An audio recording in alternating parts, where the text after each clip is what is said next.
with your psychic intellect and made you my puppet.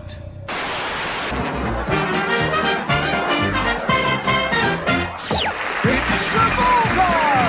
And here's your host, Jim Bowen!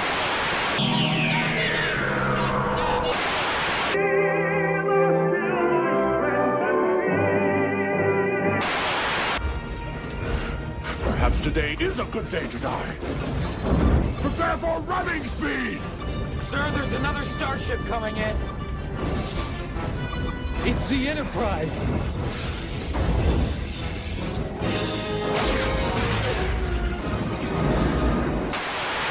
Your shoulder bone connected to your neck bone, your neck bone connected to your head bone. Now hear the word of the Lord. Them bones gonna walk around. Take a base of action. Green group, skip past the holding sector and each other. Admiral, we have enemy ships in Sector 47. It's a trap.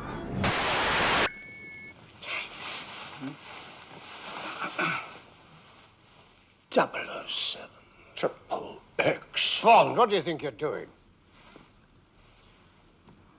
Keeping the British hand up, sir. Nobody does.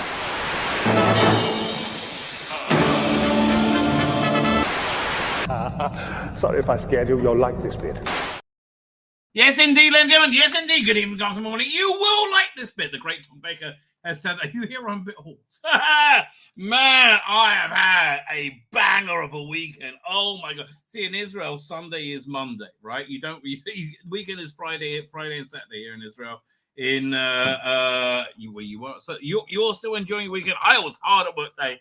And it wasn't easy because I was in no good shape, right? I was absolutely knackered. Didn't get home. Look, we didn't get home till like midnight last night. Where was I? Okay, where was I? I took a couple of days off, and oh my God, awesome, awesome. First vacation I've had. It was like overnight, and it was genuinely awesome. First vacation I've had since before COVID, right? It was very, very, very good. Like look. To not actually think about work for 2 days straight was really good. It really got my head together. Anyway, a friend of my wife's was getting married. There's this like really, really, really sweet person, like really genuine, sweet, nice person. And I hate weddings, right? My wife's gone to another wedding tonight, right? And I'm like, no. I'm out. I don't go. I hate going to weddings, especially Jewish weddings. They're always, what's the word I'm looking for? Shit. Okay, they're always like, I don't know, very standard. I mean, even you make it nice, you're like, you shoved around a table, eating a bit of like mediocre chicken. It just wasn't. They're very, very samey. That's the thing. They're very samey, and they're not that good, and they're loud, and I don't really enjoy it. Right, so this is both parties' second marriage, and man, what a lovely couple! They were just like the sweetest, loveliest people you can imagine. So what they did was they wanted to have like a weekend wedding-a-thon, right? So there's these kibbutz. You've heard of a kibbutz, right? Kibbutz is about the only place that socialism ever actually really worked. It's amazing, isn't it? The socialists, they hate Jews, they hate Israel. We're the only place that ever got your cockamamie insane idea to work, but it only works for one generation, right? Because then by the time you get to your 50s, you look around and you don't have anything, and your kids are like, well, screw that. I want a house, I want to have stuff. Well, what a lot of these kibbutzes are they become like commercial ventures. They're like vacation homes, right? They're like little vacation. So this was, again, the weather was off the chart. It was so hot. Oh my God, so insanely hot. And it's kind of, I was trying, when I was there, I was trying to work out how am I going to describe it to you, right? Because I couldn't take pictures because I was mainly there on Sabbath. Like on the Friday when it wasn't Sabbath, we had the wedding, and then we went swimming, and chilled out. And by the time we were orientated, right, it was Sabbath, so I couldn't take any pictures. But imagine, it's like a bungalow Connolly, right? It's like everybody's got like everything's like on one level. You don't have like a high any like 2-story build. You have a couple in the center of the building. You don't have any like everybody's like on a single level. You get like a chalet, right? It's a bedroom, bath. It's very nice. It was way higher quality than I thought it would be, right? And very pretty. Oh my god. However, as you're driving up there, your GPS, your sat nav, as you wacky Brits call it, just keeps going. I don't know where I am because we're at war, or we're like imminently at war, or at war, or we have a several front war going on.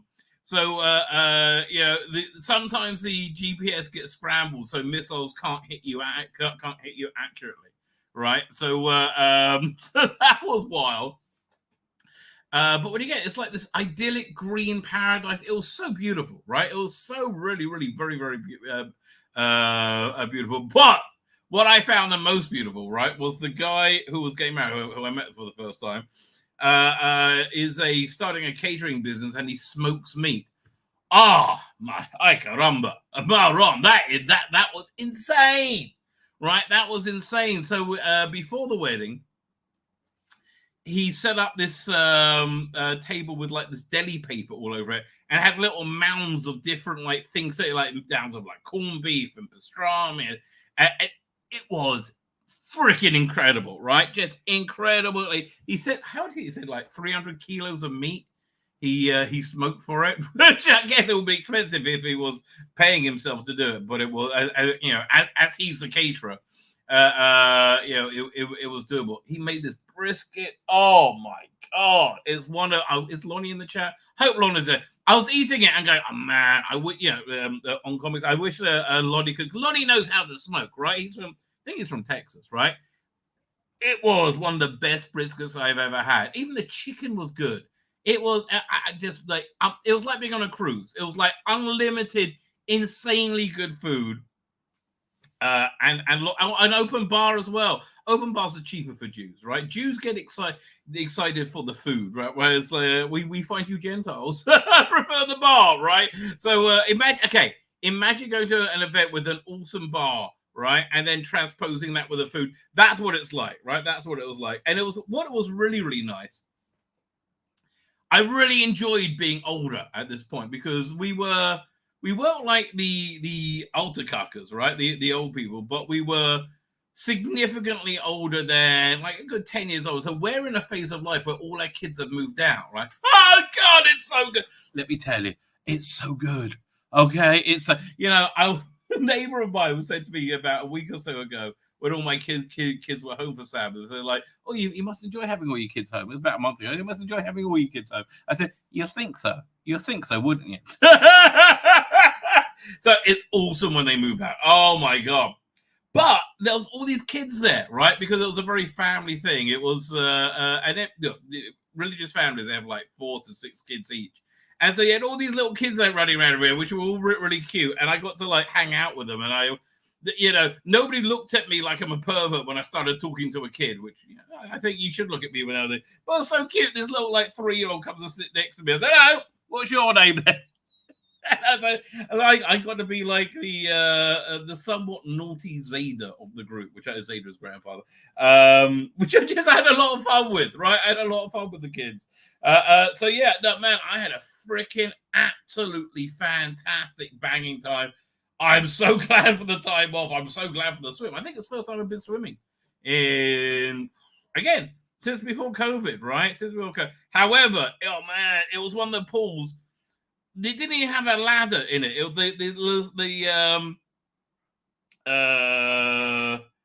The ladder was like the where you put your feet was it like in what's the word I'm looking for?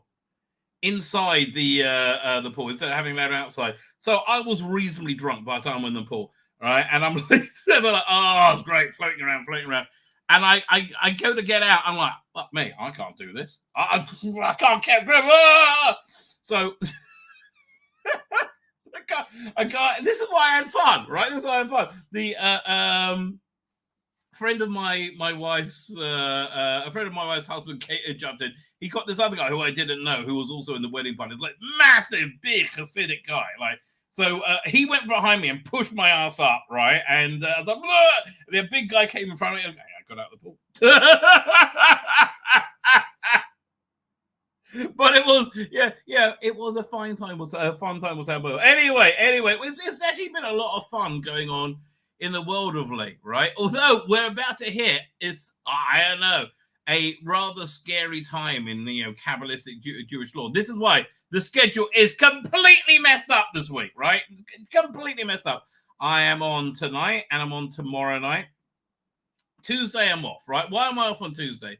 Because Monday night starts the 3 weeks, the 3 weeks of Jewish mourning, where we mourn the exile that we Jews live in, right? And we say our exile goes from the destruction of our temple. It was the second temple. They say there's going to be 3, right? From the destruction of our temple, from the dedication of a new temple. The only real problem stopping us, well, there's a couple of problems stopping us build a new temple is currently the Dome of the Rock is there. That's a bit contentious, right? That's a bit contentious, but that's why that's basically the entire Israel-Palestinian conflict in a nutshell right there. We Jews are wimpy and scared and don't really believe in our own heritage. And so when we captured it in 67, we could, like, the chief rabbi at the time was like, "Oh, blow it up! This is Messianic times, baby! Blow it up, right? Blow it up." Which I would actually been you know what? That actually would have resulted in a lot more peace than we have now. What reason we have the conflict is because Moshe Dayan, who hated religion, right? He invited all the Arabs ran screaming. They're like, because honestly, what happens when an Arab country loses to another Arab country? October 7th, right? That's just normal for them, right? And it still kind of is, right? That's just but weirdly enough, if it's not involving Jews, nobody gives a shit. It's totally fine. So they ran screaming, right? They because they thought, oh, because the Jews are going to rape and murder us, because okay. And that's if you ever hear them talking about the Nakba, it didn't happen, right? The Nakba is what they say the Jews raped and murdered their way into having a Jewish homeland. No, we were a massively inferior force that miraculously survived and beat off, not in the fun way, beat off the vastly superior combined Arab forces. So instead of saying, "Oh yeah, we were beat fair and square," we said, "No, the Jews, they are the evil devil men. They ate our babies," and they kept saying it and they believe it. They bought up on it. They just believe it all. Yeah, just the same way a crazy New York Karen believes in, what's it called again? Is it Project 2025 or so? Whatever, they put out this like kind of fake Trumpian agenda. Well, his real agenda is pretty hardcore, and it's but this is like this gives us something that they can actually complain about, but it's fake, right? And they just believe it all, right? They just believe everything. Anyway, so I was talking about the 48, 67. Oh yeah, that's why we have the Middle East conflict right now. So anyway, about 2,000 years ago, we were decimated and exiled from our land by, who was it? The Babylonians, right? Is it Babylonian exile? I don't know. Anyway, and that's where you got the wandering Jew from. We all scattered throughout the world at that time, which is why the UN hates us. Why does the UN hate Israel? Have you ever wondered why the UN really hates it? Because they know they're full of shit, right? They know there's no war crimes going on, except the ones the Arabs do. But they know they're full of shit, right? It's because we in Israel are the UN, right? We are Jews throughout the world. Went through every country in the world, and they stayed there for generations, and they took on the personality of that country. Like, I'm a pretty English guy. I love the king, right? I love Roll and Abe, even though I think he's a bit of a douchebag. I think he's a bit of a WEF douchebag, right? But I still like him. It's just building. I like the Queen. I like I like England in general. I like a mince pie, right? I like England. And I feel like kind of patriotic for England. I think England's awesome, right? So I'm a very English Jew. You have French Jews, you have Algerian Jews, you have African Jews, you have Jews from every country, but they take on the personality of every country they've lived in. We literally are the UN, right? We literally are a sampling of everybody in the world, which is really kind of bizarre when you stop and think about it. Anyway, this exile happened about 2,000 years ago, and the beginning, we have a 3-week mourning period where you curtail like court cases and you don't get married. You don't.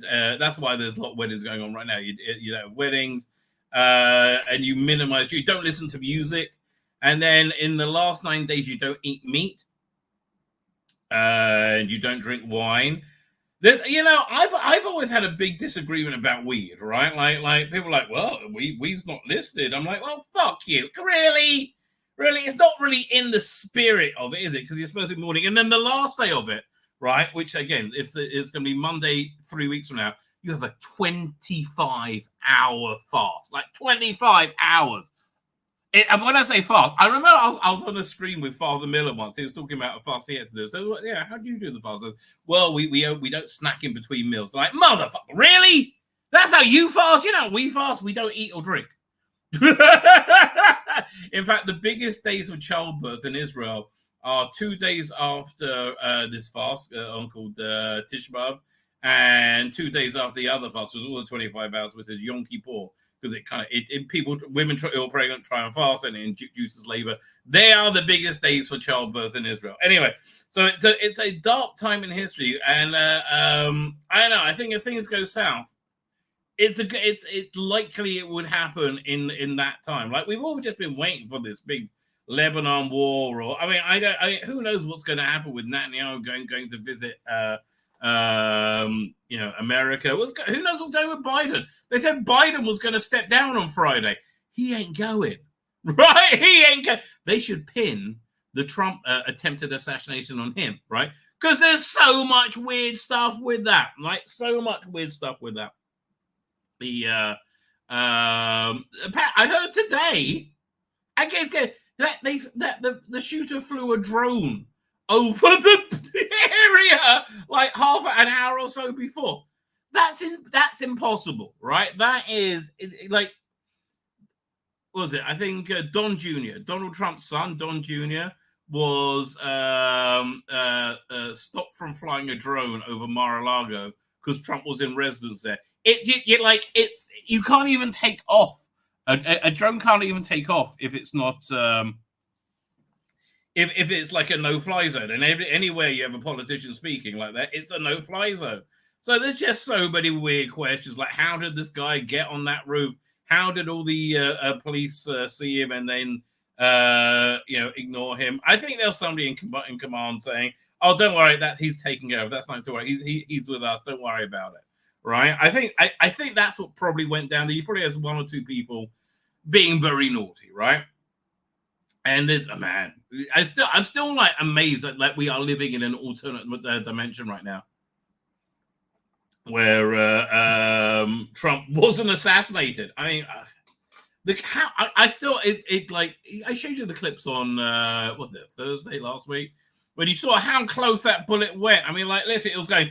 It was like going, and he turned his head this way, like, and it scraped his ear. But literally, it was going, like, makes that. I mean, like it either insanely lucky or God exists, right? That to me seems like reasonably strong proof of God, because it's just very highly unlikely.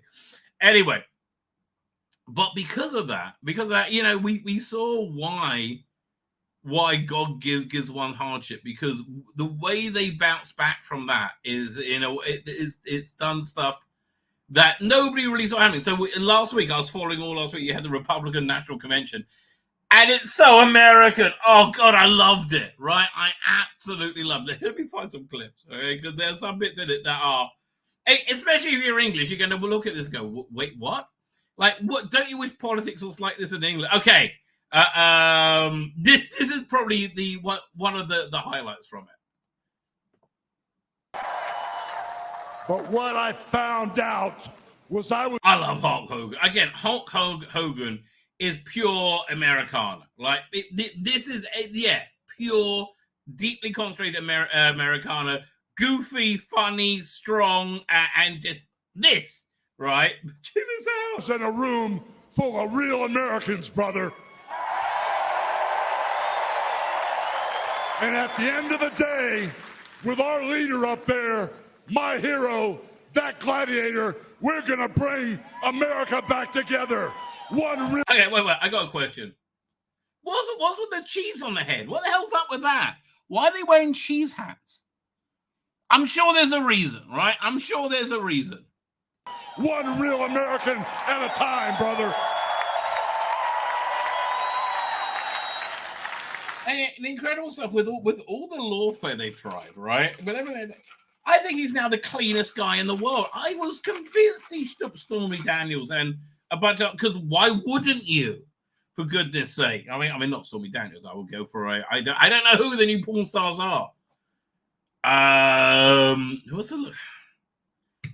Okay, there's got to be. Okay, I remember the 90s. You had Jenna Jameson. What's the other one? Who's a really the fat-looking Jewish guy who was like in porn everywhere? Ron Jeremy. Right, how did that happen? Right, I don't know. It's like I'm not sure I would want to see that. Who was the other one? Okay, Tara Patrick. Right, they're the porn stars that I have no idea who it is today, but like I don't know. I'm not sure how we got over it. Hulk Hogan. Yeah, stopping porn stars. Right. Now I think he's totally clean, all because they got after him 9 ways from Sunday. You know something? I've seen some great tag teams in my time. Hulk Hogan and ooh yeah, the Macho Man Randy Savage. But you know something?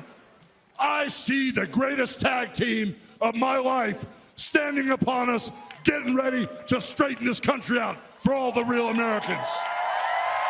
Yeah, I have to say, something I do like about this ticket is it's so white and it's so male. It's so masculine. It's an incredibly masculine, white, masculine ticket. And not to denigrate anybody who's not white, but it's a reaction against the woke morons of the world.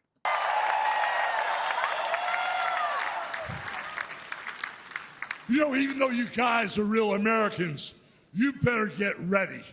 Because when Donald J. Trump becomes the president of the United States, all the real Americans are going to be nicknamed Trumpites. Because all the Trumpites are going to be running wild for 4 years. Dude, it's going to be more than 4 years. This is going.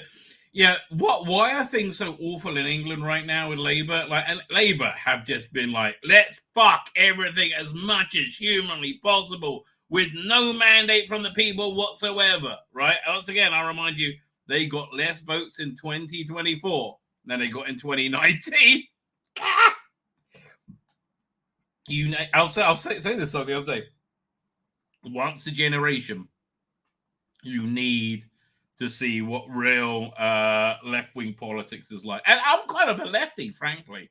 But you need to see real unhinged leftist politics and see how much it destroys your world, right? Which I think America's seeing right now, right? And boy, in England, I'm still hoping for the apocalypse. Maybe this week, right? Maybe this week. No, over the next three weeks, that would be awesome.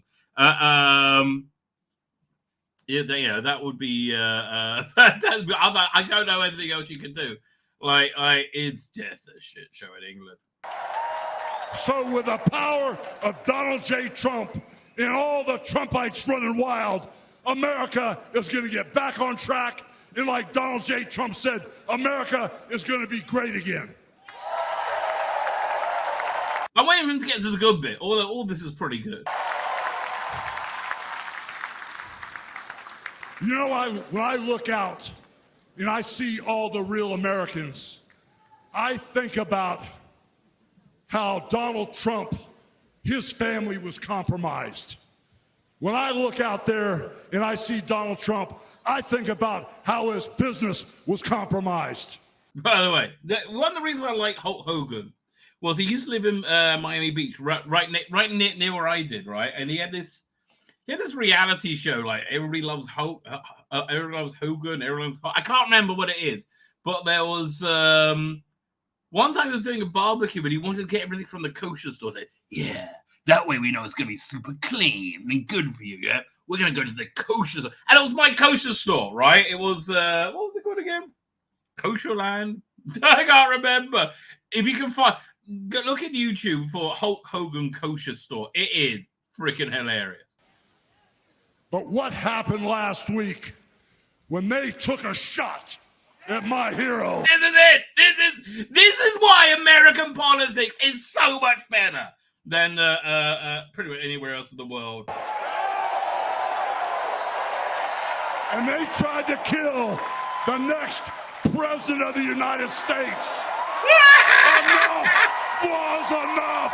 And I said, let Trumpomania run wild, brother. Let Trumpomania rule again. Let Trumpomania make America great again. Listen, I don't know. It just seems like a lot of fun to me, right? It seems like a very joyous convention. Could you imagine if Trump was killed now? I mean, again, listen, they were out of options. They were out of options. You know, they tried all this. They tried character assassination relentlessly, right? It just made him stronger. They tried lawfare, right? They impeached him. Oh, they impeached him for a crime that Joe Biden actually did on camera, admitting to it on camera. People are nuts, right? They impeached him and they impeached him. None of it worked. They lawfare, right? They came at him in every different way. They changed the law and expected him to be a broken man in prison now, right? That's what they thought was going to happen, and it didn't work. People thought the Supreme Court was going to come in and say, you know, you do a presidential immunity for presidential acts. I think that was, I can't remember the terminology they used, but they didn't realize they were going to have an addendum saying you can't use presidential acts as evidence, which is what they did. And so they immediately appealed the New York bogus convictions, and it seems to me that they're going to be overturned. They're going to be overturned because, man, as of last Saturday, not Saturday past, the one before, the world changed tracks, and we are going in a different direction now, right? So this convention, I was watching it like on the edge of my seat because it's so freaking crazy. Let's look at this one.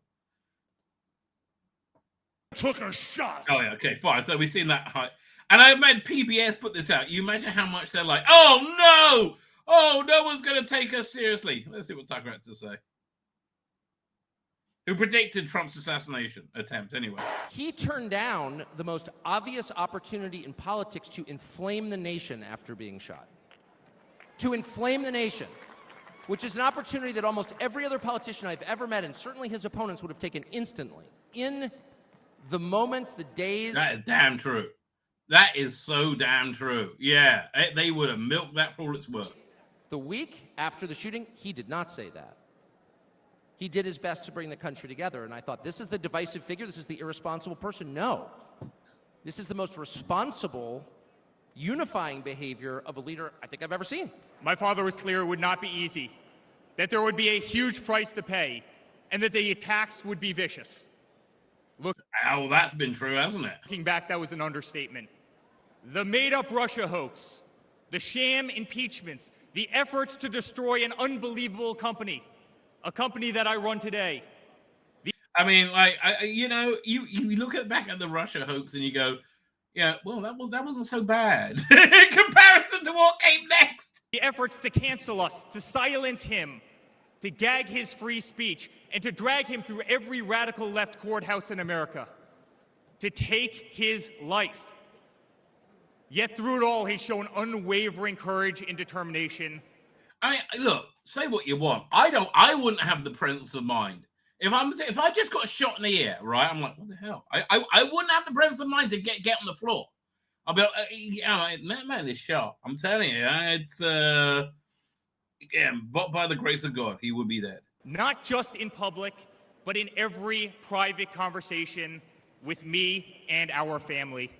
He stood tall, fueled not by personal ambition, but by a profound love for this country and a love for all of you, the American people.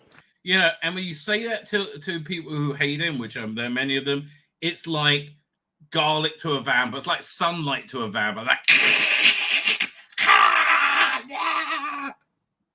friends, delegates, and fellow citizens, I stand before you this evening with a... Yeah, they even gave him shit for having too big a bandage on his ear after being shot in the fucking head. Message of confidence, strength, and hope. 4 months from now, we will have an incredible victory, and we will begin... And look, if you're in America, do not assume you're going to win, right? In 2020, you all assumed you were going to win. In 2016, Hillary, who might be making a comeback. They're saying Hillary's going to replace Biden now. Really? That's got to be insane, hasn't it? It's I mean, I was going to say, yeah. I'm sorry, that just blew my mind. Saying Hillary Clinton might be making she was convinced she was going to win, right?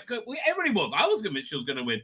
Don't be sure. And whenever you're sure you're going to win, that's when you lose. Get out, get voting, and get your neighbors registered to vote. And if you can pick up their ballots and harvest them, do that. Do whatever you can. God, just look at the insanity of England, right? You've got these leaders on fire, and they arrested somebody protesting the protest. There's one thing if I can find that. I mean, that was just insane, right? I mean, like, yeah. Let me look at maybe Tommy Robinson. Maybe he has it on his. On a sec. Let me do English woman arrested. English woman arrested. Leeds, maybe. Oh yeah, wow, that came right up, right? That's how England is, like a just complete inversion of reality. Blows my freaking mind, man. Come on, Nige. Nigel Farage is like your only hope, right? Your only hope. And I wasn't wrong when I said that before your election, right? 1 second. Get back over here. 4 greatest years in the history of our country. Tonight, I really think that's going to happen. By the way, I really think it's going to be the 4 greatest years. Tonight, I make this pledge to the great people of America. I will end the devastating inflation crisis immediately, bring down interest rates, and lower the cost of energy. We will drill, baby, drill. This is a shame what this... I tell you, yeah, talking about energy, I'm so ashamed that Ed Miliband is Jewish. I'm like, oh, really? Really? Are you sure you're Jewish? Really? Ed, mate, are you sure? I mean, maybe you want to double check that. I don't know. This administration, the damage that this administration has done, and I say it often, if you took the 10 worst presidents in the history of the United States, think of it, the 10 worst, added them up. By the way, well, you know what? I am really waiting for Biden to drop out, because at that point, literally everything they said about Donald Trump came true for Joe Biden, right? They said Trump, he's going to cause World War III. Trump, he's going to destroy the economy. Trump, and none of that happened, did it? Literally none of that happened at all. And that all happened to Biden. But again, reality and logic doesn't mean anything to these people. They will not have done the damage that Biden has done. Only going to use the term once. Biden. I'm not going to use the name anymore, just one time.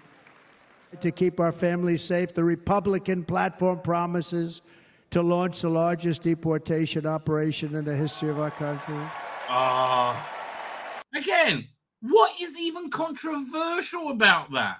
Like, people are freaking crazy. What I don't like, what is controversial about deporting illegal aliens? And like, why don't they do that in England? Well, I did this insanity where they, you just broke the law and you come in completely with no checks whatsoever. You could be absolutely like, here's a cell phone, here's a hotel room. Oh, you don't like that? Oh, I'm very sorry, sir. I'm very sorry. even larger than that of President Dwight D. Eisenhower. Tonight I ask for your partnership. Oh, wait a minute. Over there, you see the fireman's costume, uniform, right? That I nearly cried when I saw he was talking about his assassination attempt and how this guy was going. He literally goes over and he kisses it. Oh my! I'll try and get that clip for you as well. It's incredible. And I am humbly asking for your vote. I want your vote. Going to make our country great again. Every day I will strive to honor the trust you have placed in me, and I will never, ever let you down. I promise that. I will never let you down.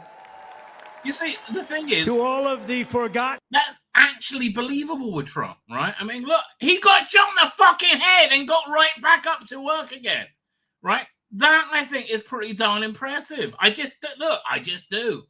You know, I think when you get shot in the head, maybe you want to take a couple of days off. Nope. And it was incredibly traumatic. Whatever they tell you, it was incredibly traumatic. Men and women who have been neglected, abandoned, and left behind, you will be forgotten no longer. We will press forward, and together we will win, win, win. And quite simply put, we will very quickly make America great again. Thank you very much.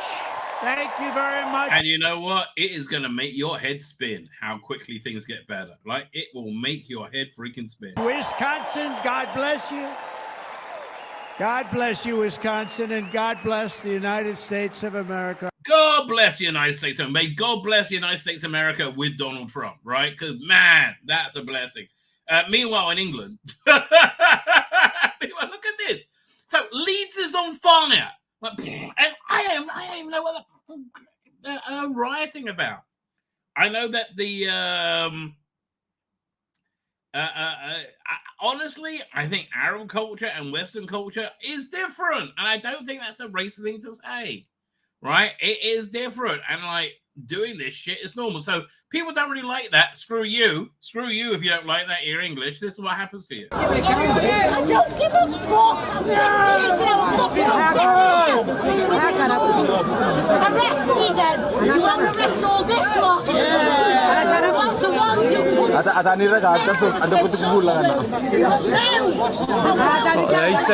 I mean, like, and no wonder she's like apoplectic. She's in a bizarro world. Look, he's saying so much to him behind.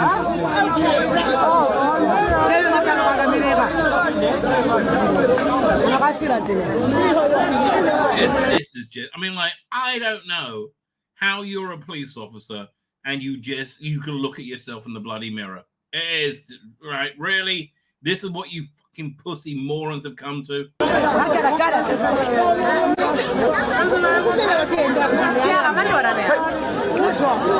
If you went back in time to like the 2010s and told me this is the shit that's going to go down, I would love to go back to when Zygon inversion and Zygon invasion was going on. They're like, oh no, you can't just say that people have different cultures. Oh, that's just racist. Really?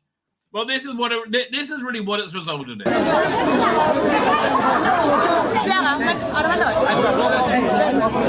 chance. Let's follow this woman, eh? How bad's Phil? Look at me.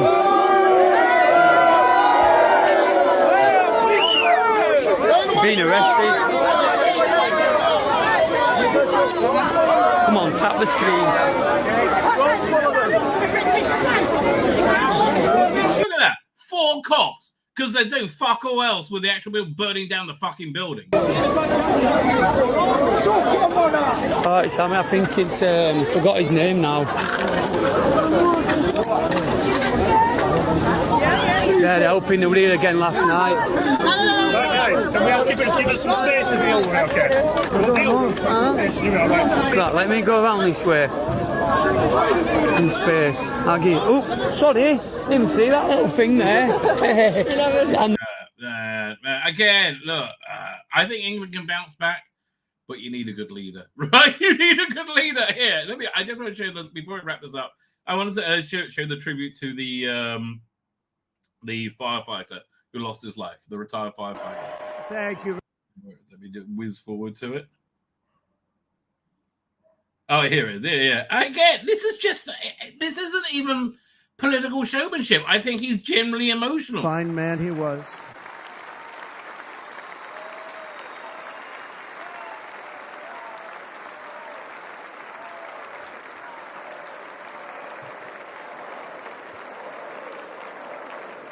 Well, let's do a little bit of a build-up to it.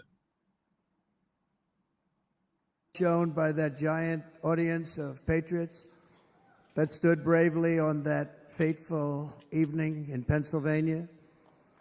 Tragically, the shooter claimed the life of one of our fellow Americans, Corey, comparator, unbelievable person, everybody tells me. I mean, literally, he died shielding his wife and daughter from gunfire. Unbelievable.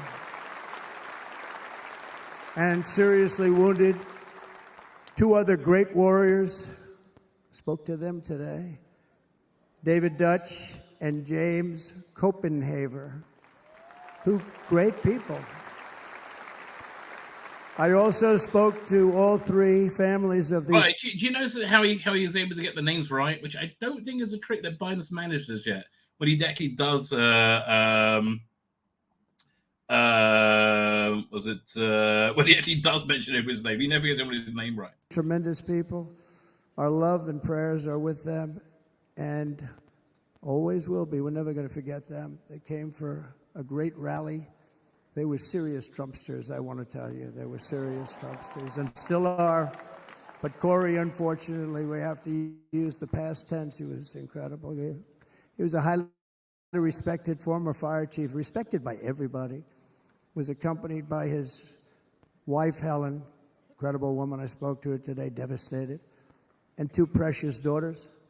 He lost his life selflessly acting as a human shield to protect them from flying bullets. He went right over the top of them and was hit. What a fine man he was. Yeah, again, look, whatever you feel about Trump, this guy was murdered, right? This guy was murdered. And I am very sensitive right now to bereavement, right? Because I've seen so much of it over the last year, since October. I've seen that my son, he had a rough time. He's been to so many funerals of people his age, right? It's very rough on him, right? It's very rough on him. But then on the upside, he got free tickets to Deadpool and Wolverine from the army. So good for him, I guess.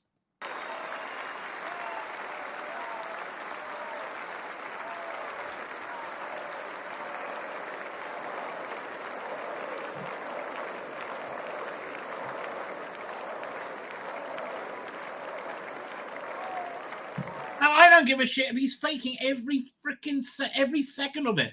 At least it's believable, and at least he's faking the right thing, and I don't even think he's faking it.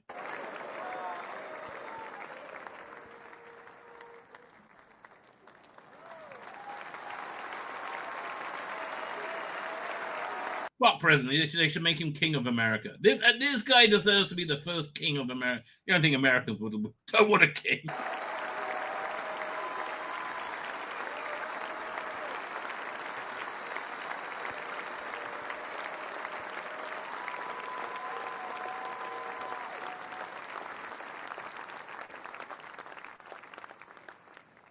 I want to thank the fire department and the family for sending his helmet, his outfit, and it was just something, and they're going to do something very special when they get it. But we did something which cannot match what happened, not even close.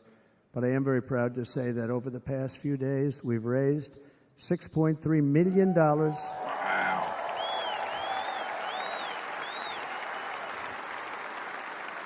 Well, listen, they would rather have him back than the money. I know that, right? I know that. Anyway, before we get to the chat, one last thing about local news. So, what was it, on Friday, I think, Thursday, there was a drone attack on Israel from the Houthis. Now, the Houthis,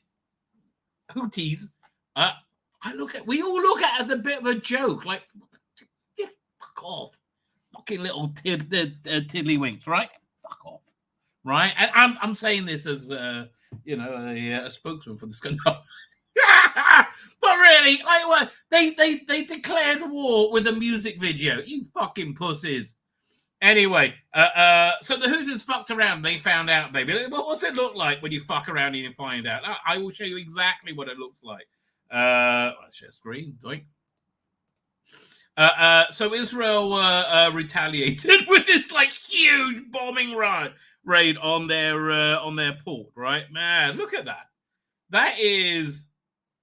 Was there any other pictures in like in the daytime? Because man, that was like pure devastation. Yeah. Oh, they released new pictures of it. Can we zoom in?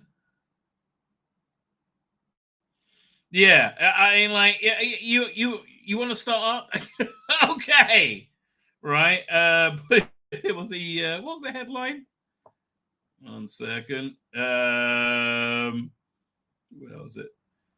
After deadly Tel Aviv attack, restraint against the Houthis was no longer deemed an option. Yeah, no, don't restrain yourselves. Although, we got a lot of strife here in Israel right now. We have the ultra-Orthodox who traditionally didn't go to the army.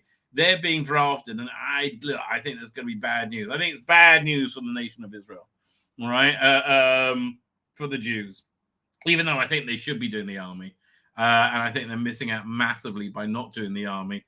I just think strife right now and internal fighting feeds the Satan, feeds the Satan, we call them. It feeds it, right? That's what it lives off, right? And I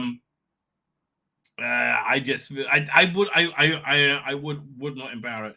Yeah, that's why I'm all about love, baby. That's why I'm all about bringing everybody together in love. And I think we can all come together, and say as one. Billy Piper looks rather good here. Billy Piper making a rare appearance on the Rabbi thumbnail. Yes, again, just stepped out of a time machine, looking awfully hot. So yes, we gotta talk about this.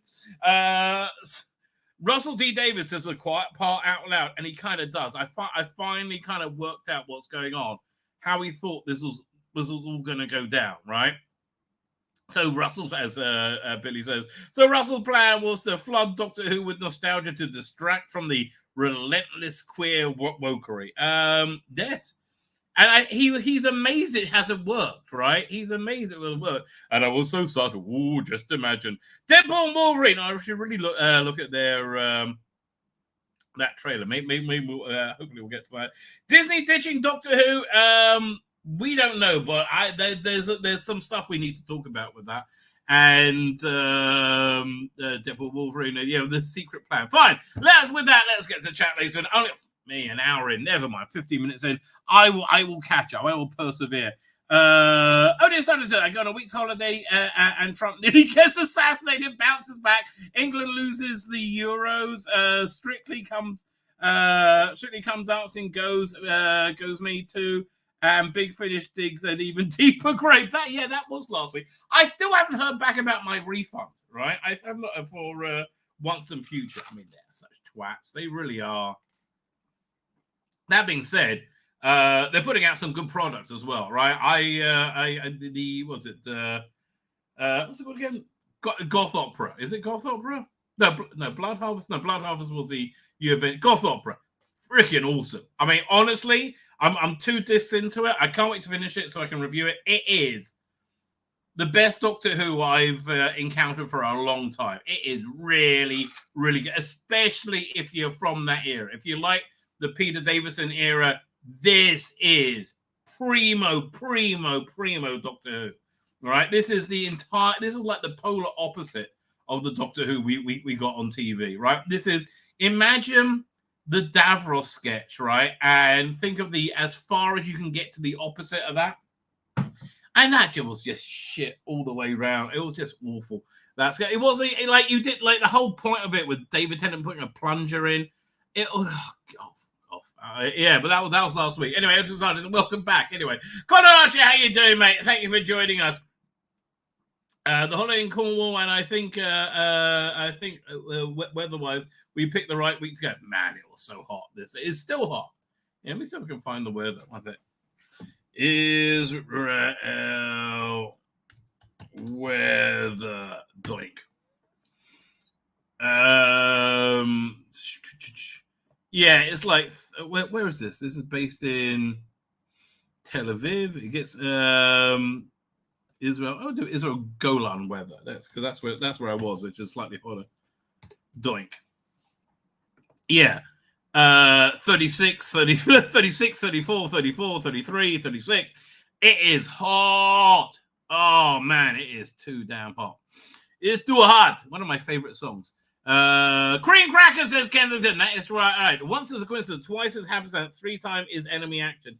Well, who was it? I can't remember. Viva Fry, I think, called it a fractal failure in terms of the Trump assassination attempt. Too many things went wrong for it not to have been, accidental, right? Tzvi Lebetkin. So, do Jewish Israeli diaries calendars run from Sunday to Saturday? I don't know. Yes, they do. I should have looked at my kids' one from school, but again, it's way in the past, right? Kira Kosarin or Danielle. Daniel Campbell's the person who pointed me to the last. Let's look at who Kira. What's her name again? Kira Nerys. Now you're talking, baby. I think, yeah, probably one of the sexiest Star Trek people ever. So Kira Kosarin, she looks a bit wholesome. I prefer a little bit more skanky myself. We're talking about masturbatory fantasies, right? I think the skankiness works for me.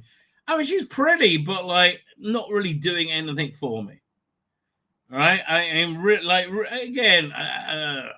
He's okay, but like, okay. So here, let me pull up a picture of her. She's got a very pretty face, right? Don't get me wrong. Which is not really doing anything for me, right? Here we go. I mean, listen. You're not even close right now to a Sydney Sweeney, right? So that's Kira, whatever her name is, and who's the other one? Danielle. Danielle Campbell.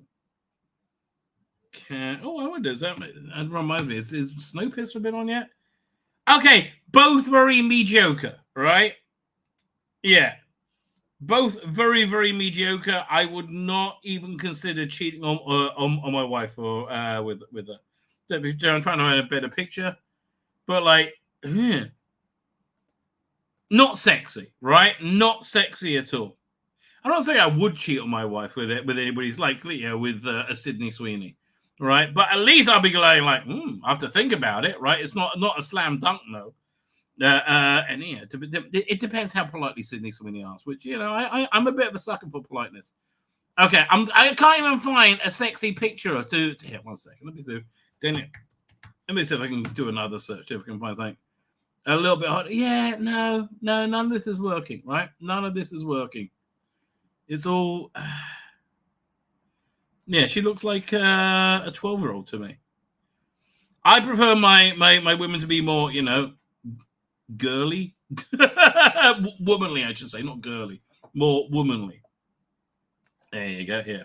Here's Daniela. Who am I looking for again? Campbell, right?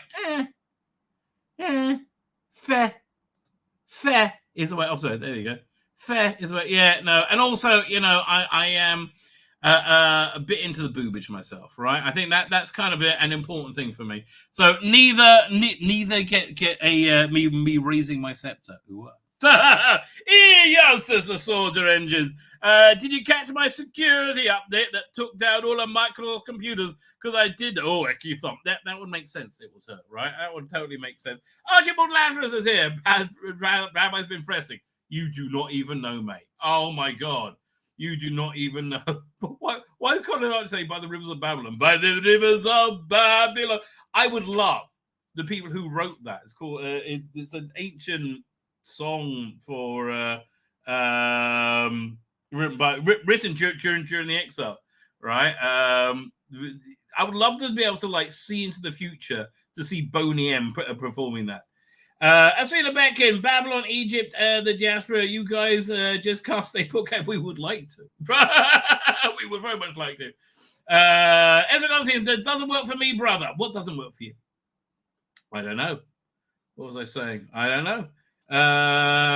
Hogan used to have an ego where whenever he never wanted to lose a match, and he does tell a few lies. But yeah, okay, I don't mind that. But this time he's giving respect for him. Yeah, well, look, he's older now as well, right? He's older. Drama Mania runs wild on you. I love it. Again, it's so Americana, right? Apparently France is such a hellhole that hundreds of people risk their life to escape across the channel. Yeah, apparently so.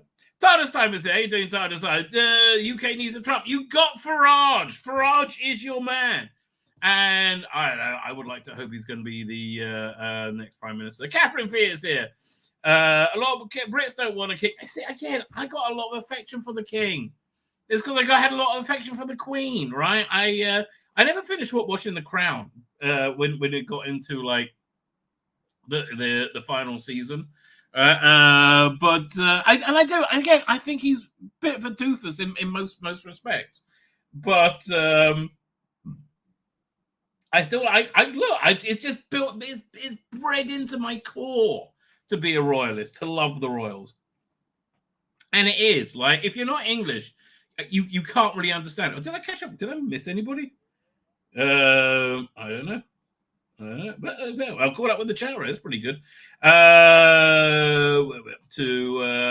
Would the ultra-Orthodox police allow them to support non-combat roles? Yeah, no, it's not about pacifism. Fuck me. Oh, please. It's nothing to do with pacifism whatsoever.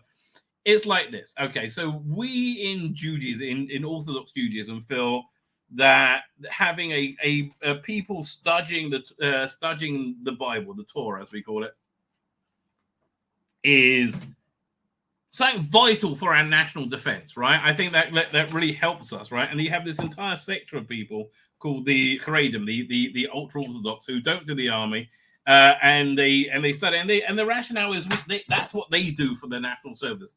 However, in practicality, in reality, it's essentially a skive, right? And it's terrible as well, because it's this whole policy has been designed to so the leaders of that community, the rabbis, the corrupt bloody rabbis, can keep control of the population, right? It's funny when smartphones started coming, because they realized it was a personal porn portal, right? They completely banned them, and if they knew how much control social media gives you over a group of people, they would have insisted everybody had them. So the upshot is, you have the ultra-Orthodox. They don't go into the workforce because they don't do the army, which is something else their leaders want, because it keeps them in poverty, and it keeps them in control, essentially. It's just such a. It came from good intentions, but it's such a, I think, complete opposite of what God would want, right? It's like we pray literally 3 times a day. We pray for a restoration of a Jewish monarchy, a Jewish state, of Jewish, of Jewish life in Israel, right? This 25-hour fast I got coming up in 3 weeks, right? There's this huge book of like Lamentations that you read. Oh God, it sucks ass so much. I hate it, but when you get to that fast, you're not allowed to sit on a chair. You gotta sit on the bloody ground, right? And see these Lamentations. It's all about dying for there to be a Jewish army protecting Jews in this land, right? Which we feel is deeply connected to us. And they're like, nah, fuck you. Nah, we don't want to be a part of that. It's so stupid, right? They are so off.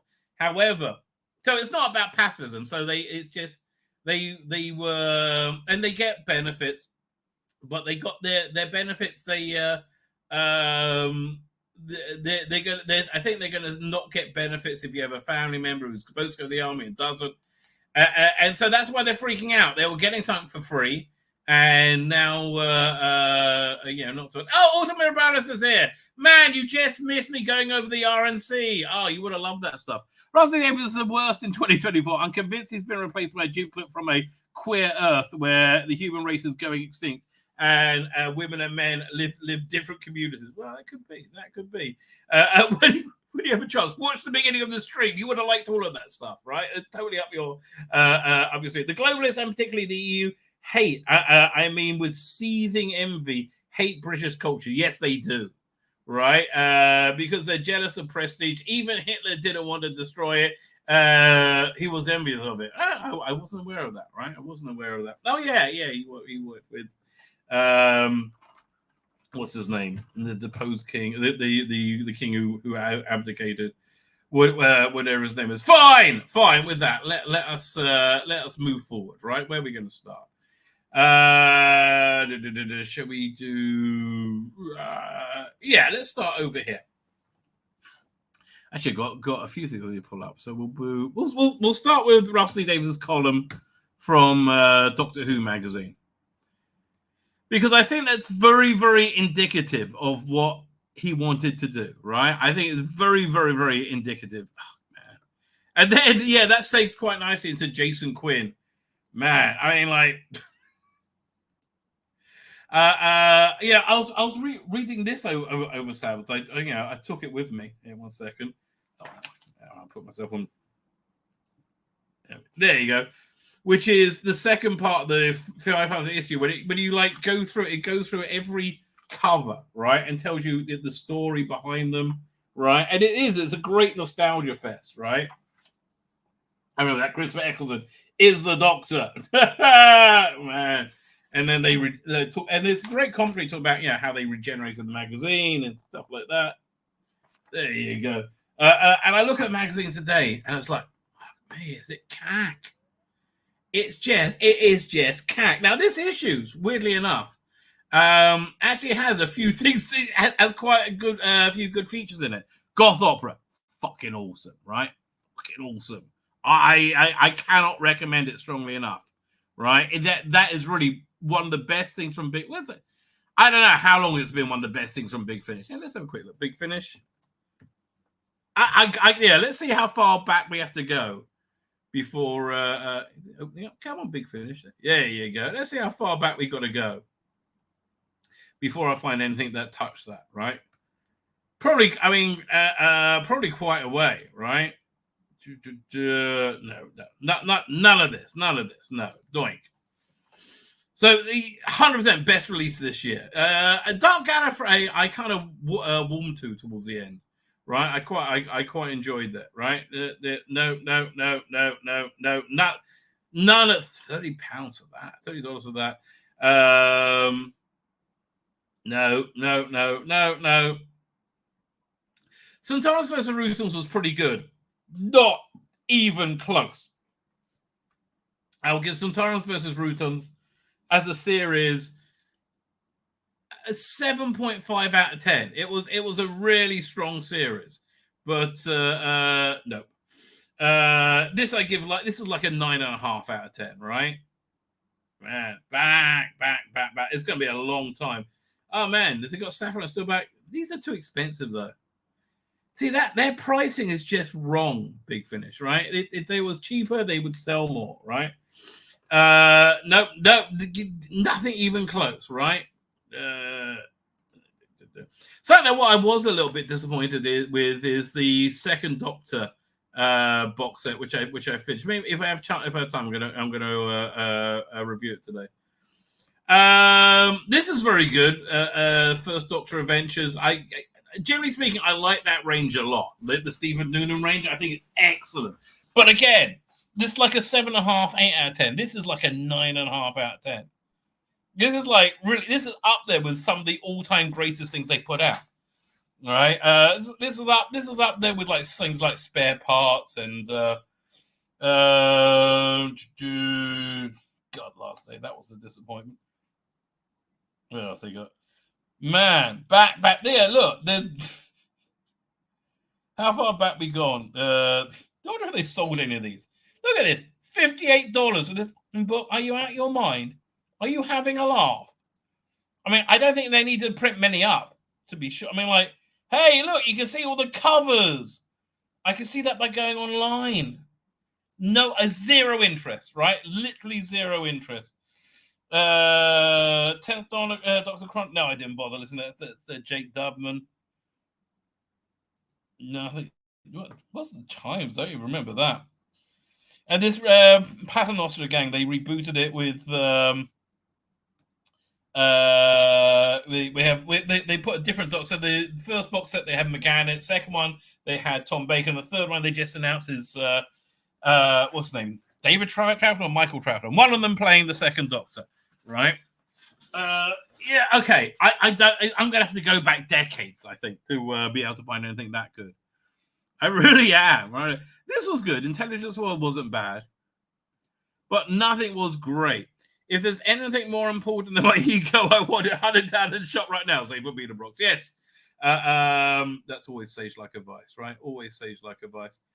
And Once and Future was good until let's do a War Doctor. Let's do a Fugitive Doctor one. No. I mean, this was good. Once in Future, Invasion Plan 2050, but Doomsday, fuck me. Goth Opera is like the opposite of Doomsday, right? Goth Opera, yes, class, strong Doctor Who. So I'm looking forward to reviewing it. Look at this. I'm not even going to get close. Oh man, 6 Doctor range. What a shit show that is. Unit no, boring as hell. This was excellent, by the way. Once in Future. It's nearly, but this is like a 1-disc release. This is this has got a real scope to it. I would say probably the best thing since the first second Doctor box set, which is just banging, right? That was great, right? Maybe the War Master. Where is this? We're in. Oh, so it's I don't know. I would say Goth Opera's better, right? Then maybe I'm just so shocked it's good, right? It's which did genuinely shock me. Did anybody get this? Like $14.20 for it, I still think is overpriced. Man, they killed that Space 99 range, didn't they? With their Brexit bullshit. I mean, they really killed that range stone dead. Does look? Are they going to do any more survivors? Yeah, mediocre. I would say Terror the Master. That was very good. Okay, it's as good as the Masterful box set, which came out, I think, January when. It was a long time. It was like a year before this. But that's Big Finish you. Few and far between, right? That they're the good ones. Few and far between. Fine. So, oh god, look how shit this cover is. I mean, look, it's a shit shot of a shit monster, which is a bad recreation of something far better. But okay, even that being said, this is probably one of the better issues. No, I'm not interested in any of this. No. I'm not interested in anything in the current series at all. Okay, the William Russell stuff is good. So you got 2, 4, 6, 8, 10-page of William Russell. I like this What If article. So you have 2, 4, 6, 16 pages that I would read. Space Museum Facts and Fiction is always fun. And review. Yeah, you got out of 83 pages, I would say you got 16 banging pages of articles. After that, I mean, this one just confuses me. Like, how are you going to display that so you can like see it? I just don't. I don't understand it. Right? I don't understand it. Fine, but let's look at Russell D. Davies's column. Oh, man, why are they moving shit around? I can never find anything anymore. There we go. Right at the beginning.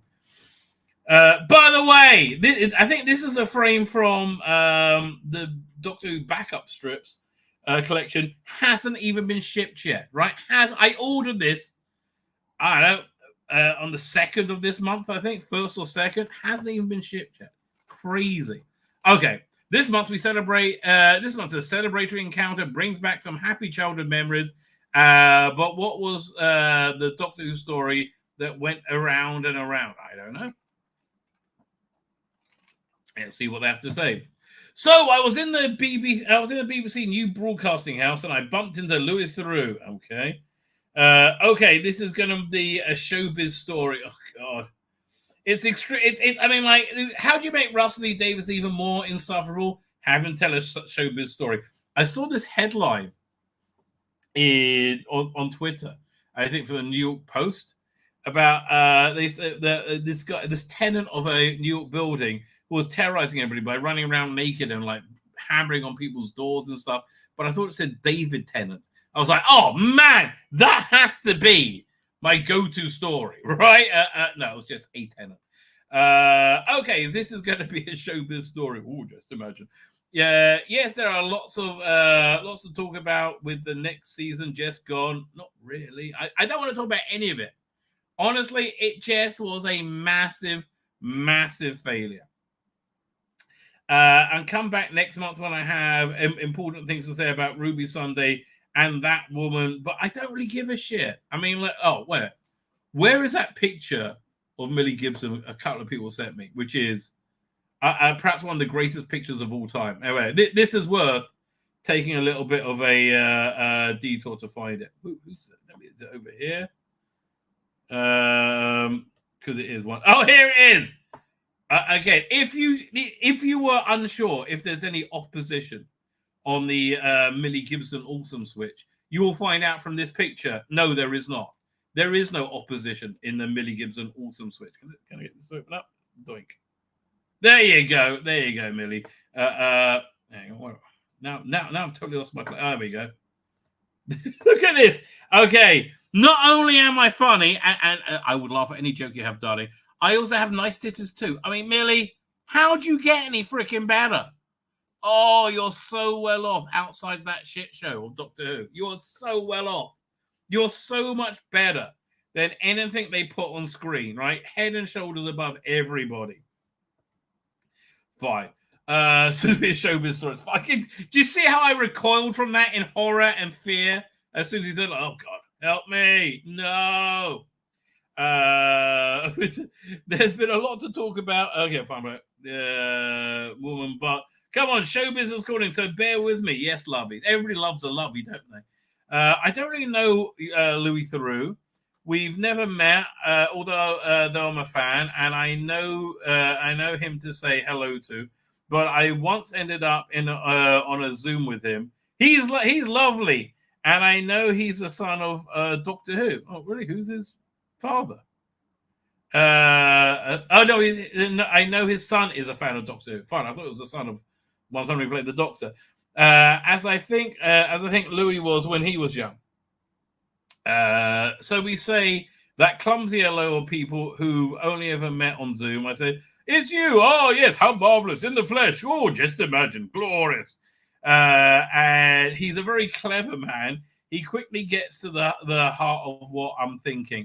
You know, I would say that about that smug face. Just, you know what? I just want to get a sock and fill it with human excrement and slap in the face with it. No, I don't. That's just a joke.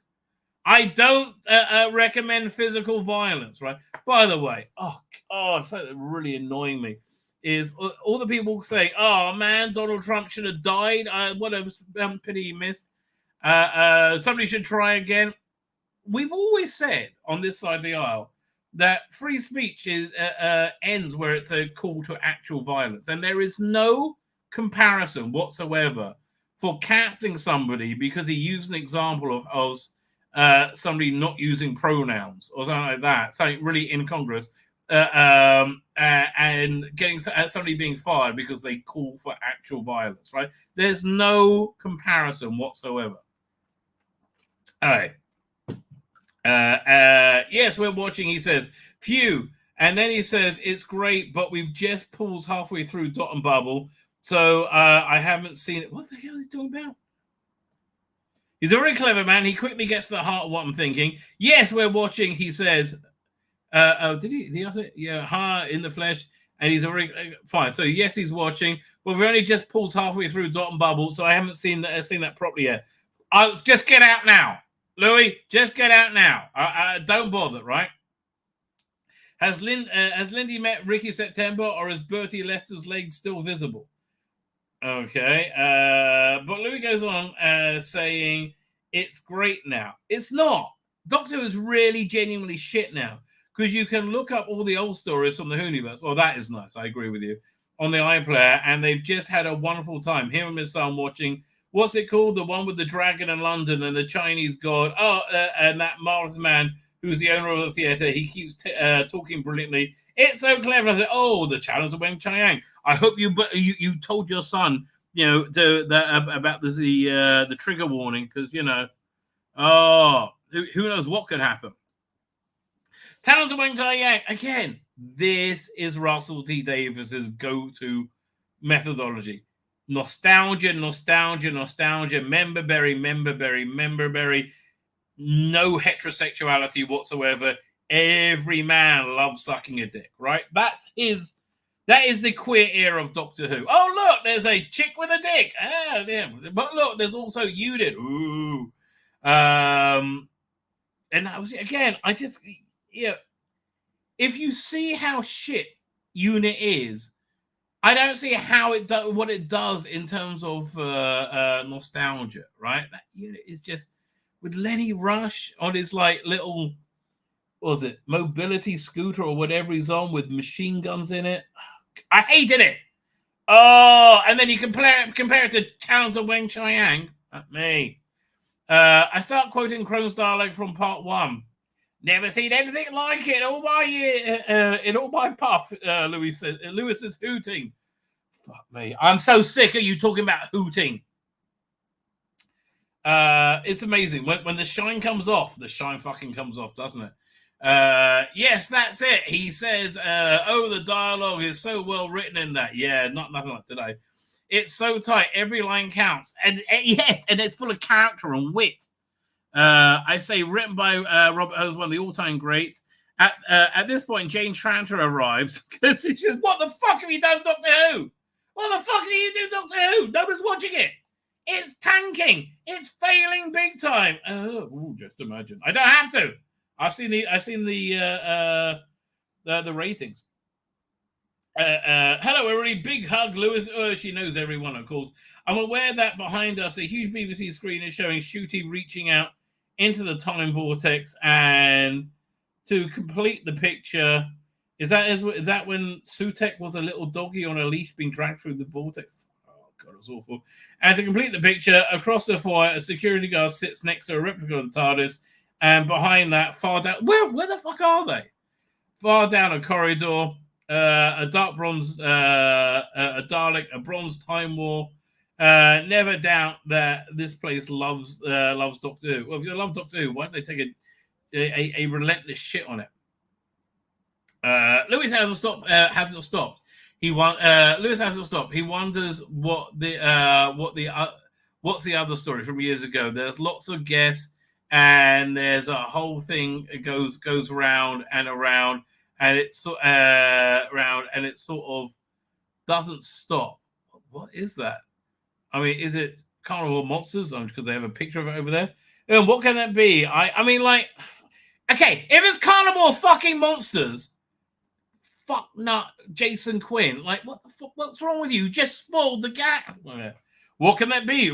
I am determined not to be beaten. Identifying old stories in BBC HQ with Louis Theroux's. I am born for this, but I'm stumped. I feel a slight rising panic, and he says, what do you mean guess? He says, it's like they're in a party at which point my mind jumps track, and we go to this magazine back when a Doctor Who weekly. Yes, you guessed. Yes, you used to get all this weekly. It was, I think, 24 pages a week, and then they upped it to 36 pages a month, right? For nearly double the price. But I think actually, I prefer it monthly. Panic Rider. Yes, it was a strip called Ship of Fools with Croton, the Sideman with Feelings. By the way, Croton Sideman Feelings. One of the high points of Doctor Who, I think. Look at that artwork by Steve Dillon. Gorgeous, absolutely gorgeous. The golden days, as opposed to the shitty days we're in now. The comedy called Ship of Fools, Croton, blah blah blah. Time looping party. I asked, did you read the comics when you were young? Were you on board some kind of space flight? Were they on board some kind of space flying Dutchman? No, it's Carnival of Monsters because you had a picture of it up the top. Okay. Jason Quinn is up, right? No, it wasn't Flying Dutchman, but yes, you're right. There was some sort of boat, and I say, leaping back to 1973, it's Carnival of Monsters. They're on board a ship that keeps time looping, and it turns out they're trapped in a big miniaturized exhibit thing. The Miniscope. Yes, that's the one, and we hoot. Fuck off with your fucking hooting. How about making a Doctor Who that's not shit? How about that for a change? How about not hooting? Oh, how about not filling everything with with gay cum dripping out of every orifice of the TARDIS? I mean, even the titles, right? Even the titles looks very suspect. Here, let me show you this 1 second. Go. Now, this is, was it Disparu pointed this out, and man, once you see it, you can't unsee it, which is like the weird thing. Where is it, Don? RTD2. It's let's pull up an episode. Church Space Babies. Devil's Called. I'll piss off. Do they have the last one here? All right, yeah. I was looking for like 13. I forgot we're in like, you know. Yeah, I'm going to turn the music off so I don't get zapped, but yeah. Oh, God. One of the worst cliffhangers of all time, right? Oh, I'm the Doctor, and I don't know what to do. Like, what's wrong with you? Now, all this looks a lot like lots and lots of anal sphincters that the TARDIS is going down. Look at that. Look, little buttholes. Oh, more buttholes. Space buttholes everywhere. Oh, we're going to plug that hole. And it comes, right? Everything's going down tight little holes, right? I am sorry. Okay, that's what we're here. Let's see if we can see Lenny Rush fire his... there it is. This is so shit. I bring Sutek's dust. Open fire! I mean, Sutek's dust of death, so shit compared to Gift of Death, isn't it?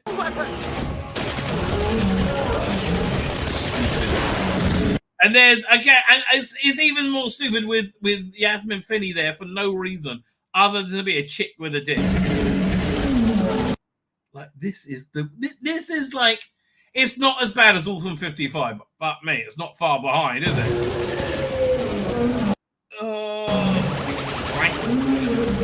Like, what's she fucking doing? What is that? Like, what's she doing there? Ooh, just imagine we hooted. How marvelous. Fuck off. Yes, that's the one. You say with a hoot, a joy of recognition. I say that's a John Pertwee, and I tell him he can find it on iPlayer. And hey, though I love classic Doctor Who, I wonder for a terrible second whether to warn him that maybe it's not the best looking episode ever made. But no, to hell with it. I mean, I don't think the Drashigs look bad at all, frankly. Right? I don't think it looks bad at all. To hell with it. Look how good the idea is echoed down the years. Who cares if the prosthetic slip inside? Instead, I say with all my heart, that's one of the greatest ideas ever, and you'll love it. Well, they did that very well with the Doctor Who's what's it called again? Stadium show, right? The was it Doctor? What's that? Son of Monsters. We had Nigel Planer play Morgan's Morgan's son. He was Morgan's son. I mean, man, the way I really, why didn't they ever put out a video of that? Right? It was. I would have bought one. Like I don't know. Like you could have had it at the concession stands and sold it on the way out. Right? It was so cleverly done the way they integrated Matt Smith into it. Right? It was a really, really great job. Anyway. See what they got to say. And then you'll love it. And then we got again, Jason Quinn is a fucknut. It's like a fuckwit for putting that there. And then we got to go, bye-bye, nice to meet you, but Jade and I head off. But no, mindful of you, fearful reader. I run back and say to Lewis, I write a page in Doctor Who magazine every month, and this would be a great little story. Do you mind? Not at all, he says, and we're all sanctioned. I wouldn't think to do that. Okay, but it's funny to think that think for a couple of minutes there they were, Carnival and Wing Chiang hanging in the air. No, they're still going to be around 20 years from now, 30 years from now, 40 years from now. Space Babies is never going to be remembered again, right? They're going to be remembered as well as Nikolai Tesla's Night of Terror, was it? Like, nobody gives a shit, right? And that even wasn't the worst episode of Jodie by a long way. But Talons of Weng Chiang and Carnival Monsters, yes, they will be, even with their ropey special effects, they will still be around, right? They will definitely still be around. Back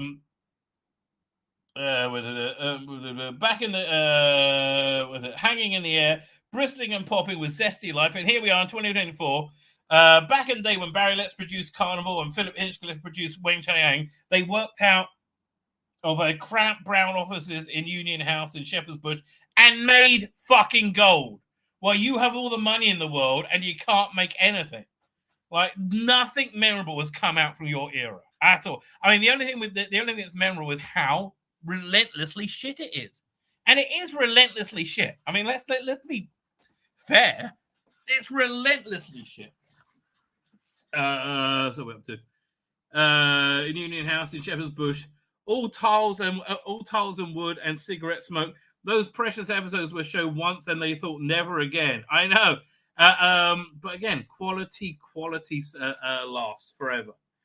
Thought never again. Today we are gleaming in technology hub right at the heart of the city of London, broadcasting in formats they could never have imagined. And yet, here's their work. Their beautiful work, still alive, still available, still loved and adored, and being celebrated out loud right in the heart of the BBC. Wonderful. Yeah, I know, I understand, but that's not going to happen to your stuff. And not only that, you've tainted your initial run. I have no interest whatsoever in going back to Doctor Who 2005 to 2009. I'll watch Matt Smith. I would watch Capaldi. I have no interest in watching David. I mean, David Tennant, douchebag extraordinaire, right? Lovey moron. I have zero interest, right? Literally zero interest. You've killed it, right? You've killed the David Tennant era together. I mean, like David Tennant and Rusty Davis together. They absolutely killed an era that I genuinely liked. And now I look at it and go, yeah. I mean, maybe, I hope one day I'll be able to come back to it. Because there's episodes there that I really did adore. I love Gridlock, right? But I don't know. Look, David, can you stop going on about wanting kids to fuck people, right? And have an adult sexuality, right? It's just gross, mate. It is just gross. I am not a fan whatsoever. Anyway. So Jason Quinn gets mentioned quite a few times in this article over here. So I've been thinking about this article a lot. What is the 5-dimensional chess going on with this, right? This is in Deadline, right? And I was on Dan's stream on Thursday. I can't remember who it is. Brought up the point that Deadline, along with just about everything else, is owned by Disney, right? And Disney don't let you say anything out of line about anything they do, right? Absolutely, they hold the line. No, it's fantastically successful. What? Even the Acolyte. The what? I'm sorry. Let's move on. Do you not look at things like the Acolyte and you go, how? How do you relentlessly fuck up like that? And it's okay. And they're still like charging ahead with the Rey movie, right? Nobody's interested in current Star Wars because it's shit, right? It is relentless shit. So this article is basically been echoing what people like me have been saying, and I think it filtered through to Deadline, and now Deadline's broadcasting. But what's the plan with this, right? What is the plan? Is it to put Doctor Who on notice? Why would the Disney editorial allow this to be published? Because it damages their brand, right? by throwing shade on it. Are they saying we're not happy, and if things don't turn around, you're screwed? But how are they going to? I don't know. This seems to be a weird way of putting this out in the ether. So I have a theory, right? I have a theory, and I don't know if I believe it, but it fits the facts at the very least. Why would Disney allow this sort of thing to happen? I think that this is to scare the fan base into getting in line, right? They're threatening you with cancellation if you don't get in line, shut up and consume, right? I think that seems to be, again, I have no idea, but that seems to at least be a logical reason for this, because, like, why would Disney publicly throw Doctor Who under the bus when they're committed for another year, and they pay for it anyway? And for them, they paid $100 million, and they got how many? You got 8, 9, 10, 11, 12. You got 20 episodes for that, right? You got 20 episodes, and there may be. Let's say they also got the war between the sea and the land. Let's say that's 6 episodes. Let's say they got 25 episodes or 28 episodes. For them, that's an incredible bargain. That is a cheap show for them, right? They spent I thought it was 280 million, but somebody in the chat, I think, or in the comments told me it was 180 million. I really thought it was 280 million on the Acolyte, right? Money badly spent, let us say. But here, there's so much insane spin here. Most of that coming from Doctor Who Magazine's editor, Jason Quinn. Let me see if I can find him. Jason. Yeah, here we go. Like the opposite of Clayton Hickman, right? Jason Quinn, let's say, let's go. Jordan, who shares his name with a well-known UK producer, believes the critical verdict was somewhat guided by the worst episode by a distance, Space Babies. No, it wasn't. I'm sorry. It was... People were interested and excited for David Tennant to return.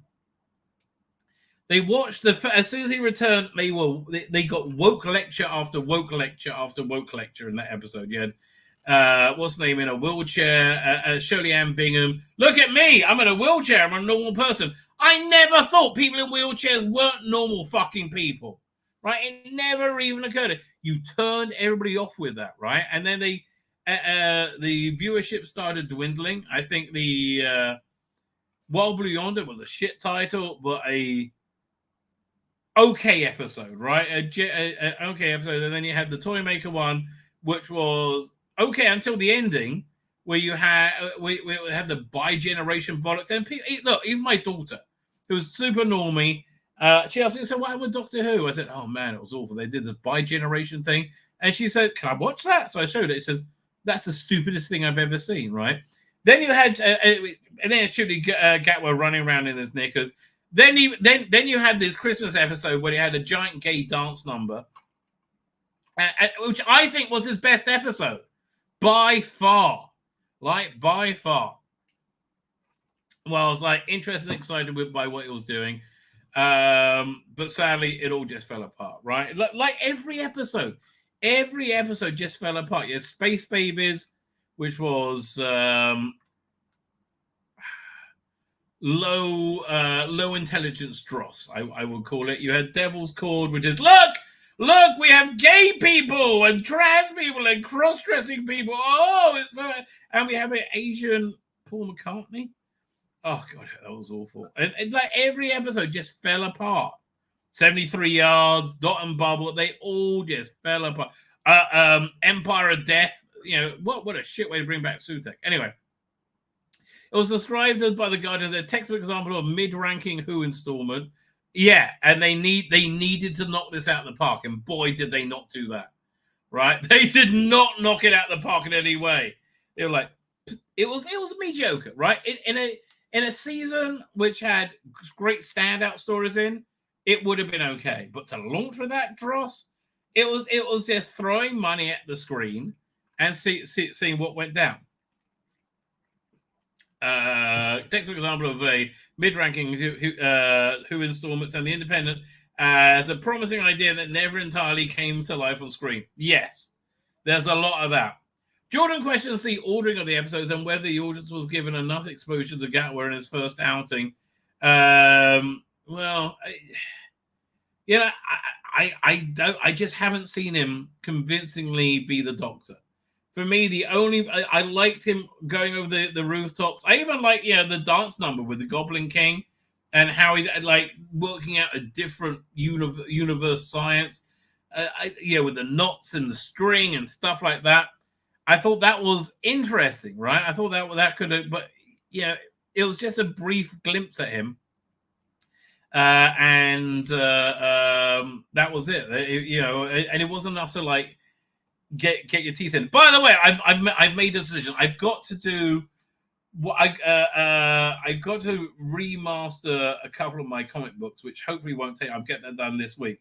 But then I'm going to spend an hour a day writing, right? Because I am going to write Eki Thump, the guide to the Jodie Whittaker era, and then I think I might do a guide to each era of Doctor Who, right? Because there's a lot I have to say about all of them, right? So I might well do that. But yeah, Eki Thump is coming up, right? That's something I want. Also, if you subscribe to my by the way, if you're on Twitter, please follow me on Twitter. Substack. Join my Substack, but I'm planning on doing an exclusive thing for my Substack, which is every month I want to do Rabbi magazine, which will be a parody of a girly magazine, essentially a wank mag, but with focusing on all my thumbnails, right? So I want to make it like have like in a brown paper bag kind of feel to it. But again, one of my many things I have to work on. Where are we up to? John Ross got a question on filming. He suggests that due to the in-demand star, other filming commitments. Yes, and here's the thing: Rusty Davies just thought he was the best thing since sliced bread because he gave him a hard on. I heard that Hamish Patel was on the shortlist. He would have been fucking awesome, right? There's Hamish Patel with it. What's his name again? It played Sinwar, wasn't it, from EastEnders? And he's been in a bunch of Christopher Nolan movies, and that's it. Him and I never saw it, but he seemed like the movie Yesterday, right? I think he would have been great as a Doctor, right? I think he's got a really interesting, dangerous quality about him, right? I like him in everything I've seen him in. I think he's an intelligent actor. And far more so than Ncuti Gatwa, right? And he's actually a real actor because he's not focusing on being like, hey, look at me, I'm super fucking hot, right? No, I think I would be interested to see how they would have developed his character, because I just think an intelligent actor of talent would have made the scripts better, right? I just don't think Ncuti Gatwa is that good, frankly. But I honestly, who was it? Somebody described him as a cross between Sacha Dhawan and Peter Davison, right? And yeah, I would love to have seen his Doctor rather than like the constantly mugging at cameras, Ncuti fucking Gatwa. So yeah, listen, it wasn't a lack of seeing Ncuti Gatwa; it was too much seeing Ncuti Gatwa. Anyway, Jason Quinn of Doctor Who magazine, the editor of Doctor Who magazine, cuts a more positive figure when pondering the latest iteration of the show. Well, of course you do. You're a corporate shill. What's great about Doctor Who is that it can kind of do anything. And that, well, no, I think this season proved they can't. You can't have queer Doctor Who. Because when you have queer anything, it's just queer. If you have a story about a queer baker, it's about him being queer. If you have a story about a queer candle maker, it's about him being queer and shoving his candles up his ass, probably. If you have a story about a queer reporter, it's about him being queer. It's always about him being queer. Fine. So it can kind of do anything, and that's what this season did more than the other. And it failed. It relentlessly failed, right? A second. Oh, better. And it really did fail on every level. I'm sorry. It made not a ripple of on social media. Like, not a ripple. What's great about talking to and he says each episode was different in tone. Yes, it had no consistent feeling, right? You don't see people looking at season 14 and said, well, look at all the difference in tone. No, the tone was the same. Awesome fucking story after awesome fucking story. Right? I struggle to think of any other show that attracts so much discussion. That's actually a fair point. Elsewhere, the influx of diverse characters led tabloid press, in particular, to brand the show in terms as woke obsession and peak woke. Well, the reason that happened is because you're coming off the completely talentless Jodie Whittaker, right? Who was just epically awful as a doctor, right? Just so insanely miscast as a doctor, it staggers my imagination, right? She just was unable to pull it off in any way. And I can't wait till she does Big Finish because it's going to be the opposite of Colin Baker. Colin Baker showed what a great doctor he could have been through Big Finish, right? She's going to show that she can't act for fucking toffee. She cannot act in any way, shape, or form, right? But just like the act of insanity. And honestly, I wouldn't say I believe. I would not.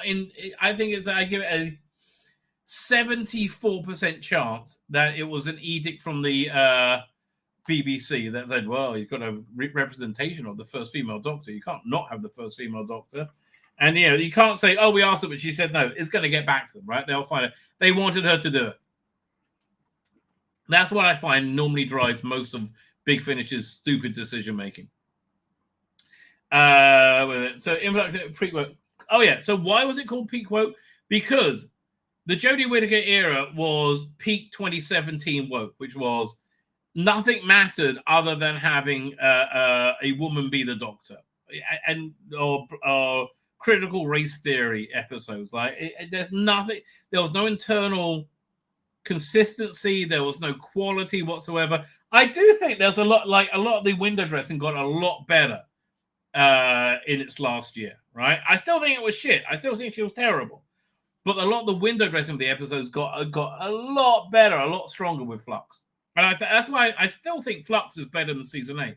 But anyway, people left Doctor Who in droves because it was woke shit. It was woke lecturing shit with a miscast lead, cast purely on her identity. And it was woke shit, right? And everybody would have, oh, Doctor Who's back, David Tennant's back. Well, I bet that'll be good. Oh, woke shit. And that's why it was the wokeness is really directed like the headlight, the spotlight is on it, right? And it was woke. I'm sorry.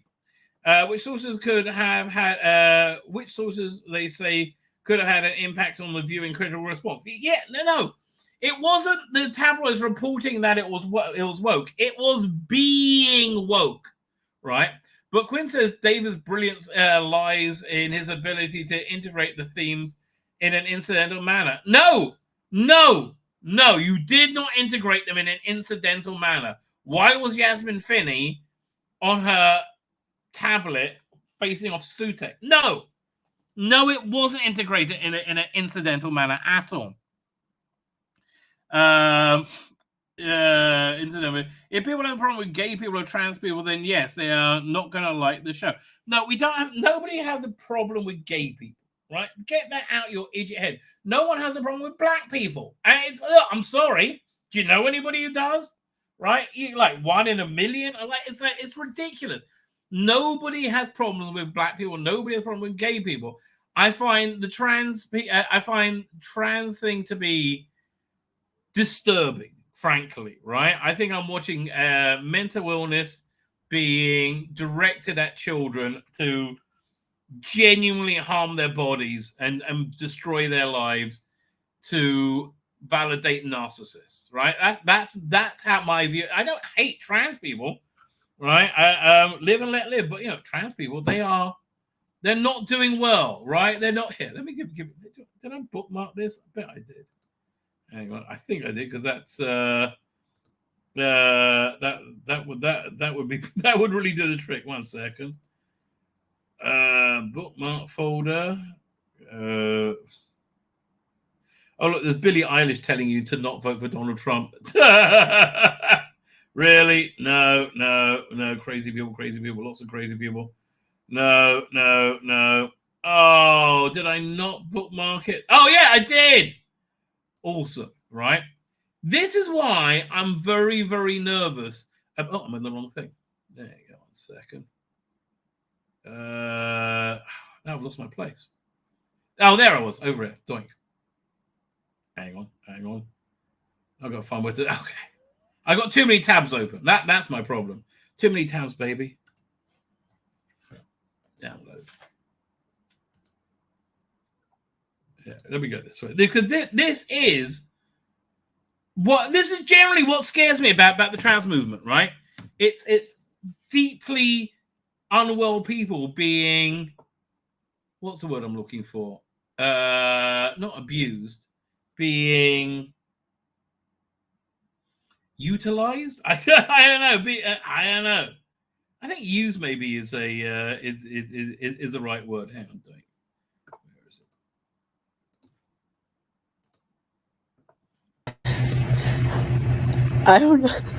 I don't know what to do. I have no answers. They're kicking me out of my hotel room because I asked them to wear an N95 mask. I bet this. Okay, so this person is unemployed, living on benefits in a hotel. Biologically female, I believe. Believes that they're a man without a pee-pee, right? And obviously is being kicked out of the hotel because she's a massive disruptive pain in the ass, and she's having a meltdown. Yeah, they said that if I wanted that, I was at the wrong hotel and I had an hour to leave. I don't know where to go. I'm almost out of money. More scans just keep getting added to the docket. I don't even have one fully functioning arm at this point. I have no idea. But like, this person is in so much pain, right? This is what mental illness looks like. There's no reason for somebody to live like this, right? I don't hate trans people. I hate people being in crisis and pain. And I hate mental illness being portrayed as a positive. Where do I... My mom isn't answering the phone. It's not like we were estranged. I literally... Because she was super abusive, but... Yeah, okay, because you're super abusive. So, like, why do you think she's not answering the phone? Do you think because you're so much fun to be around and no. Like, you should... I think you need to be in hospital. Put Billy back on the screen. 1 second. Give me a second. And I still want my mom, but I don't know what to do. Yeah, this person needs help. And honestly, I feel nothing but compassion for them. Right? They've been sold a false bill of goods. Right? That this is where happiness, this is normal, this is going to work out well. Right? So it's not about hating trans people, but I don't think pretending that having that people without penises are men and people with vagina and people with penises are women. Where do I go? What do I do? My doctor just called me to do an anxiety. I mean, like, your doctor's probably the problem, quite frankly, right? It's like, like we chaff against these things. We fight, like, we say, oh, it's so stupid. But these are lies being crushed. For what? Again, for narcissists to be validated, right? I think it's terrible. So yeah, I think having Yasmin Finney and Jinx Monsoon in a show, which is a family show, is a terrible idea, right? I think it's a terrible idea. Somebody else, we put Jinx, put Millie on screen again. There you go, Millie. Oh God, awesome. Oh, just so awesome. So, like, I hate this ridiculous straw man that they hide behind. It's not you don't have a problem with gay people, not having trans people. I have a problem with this insane ideology that you're constantly ramming down my throat. I don't think it's normal to have a penis and be a woman, right? Me and the entirety of science, just us. Like, just like, I don't think it's normal to believe the world to be flat, right? That's not normal. So it wasn't about that. It was like, it wasn't about having gay or black people. And on top of everything, right? You could have actually made it work if you made it work, but it was shit and it failed. So, and look, honestly, most people feel, how can I describe it? Unsettled by people who are clearly male presenting as female. Like Dylan Mulvaney just disturbs people, right? It puts you off. Most straight people are put off by seeing two men kiss. And I'm sorry, I'm not telling you two men shouldn't kiss. I'm not telling you two men shouldn't kiss on TV. I'm not telling you there shouldn't be a gay drama. I'm not telling you there shouldn't have gay characters in TV shows. I'm saying you've got to get all this sexuality out of the things aimed at children. Stop putting your sex into everything, right? And yes, they're not going to. But in the scripts, it didn't feel like a big deal. No, it's a big fucking deal when Doctor Who tongue kisses another bloke in a shit story. That's a piece of Bridgerton cosplay. It's a big fucking deal, right? And you pretending it's not a big deal doesn't make it not a big deal. No, it's a big fucking deal. Editorially, Disney may also have a role to play here, but Disney will never take responsibility for you do that. I've had clients like this.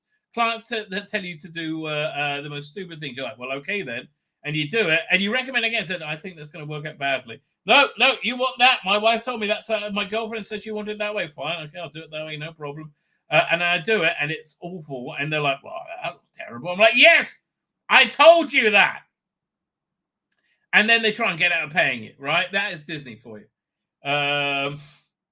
Editorial Disney may have a role to play here. Yes, I believe Rusty Davis said, it's going to be great. So we're going to have a queer Doctor Who and everyone's going to love it. It's going to bring forward the whole queer agenda and it's going to be so great. How's that work out for you, mate? Not so good. Not so good. The minor Disney budget boost could be seen in multiple scenes. And all of them, every part of it was money poorly spent, right? Just lots of money, very, very poorly spent. But we were also told that the streamer was keen to be across plot lines from the off.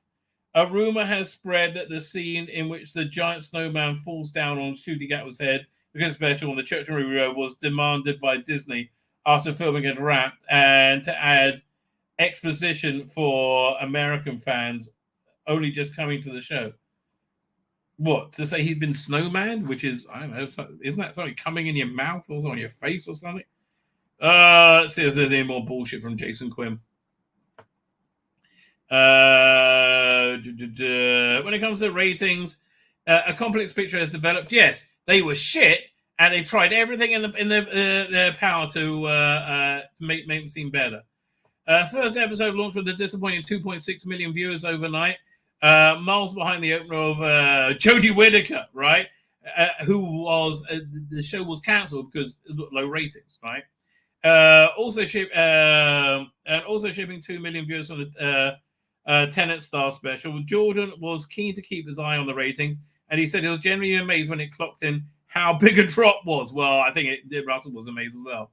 When consolidated 7-day figures were taken into account, the entire average was almost around 1.5 million from Whittaker's last season, the least watched season of Doctor Who ever until this, according to the Barb data supplied in the overnights.tv.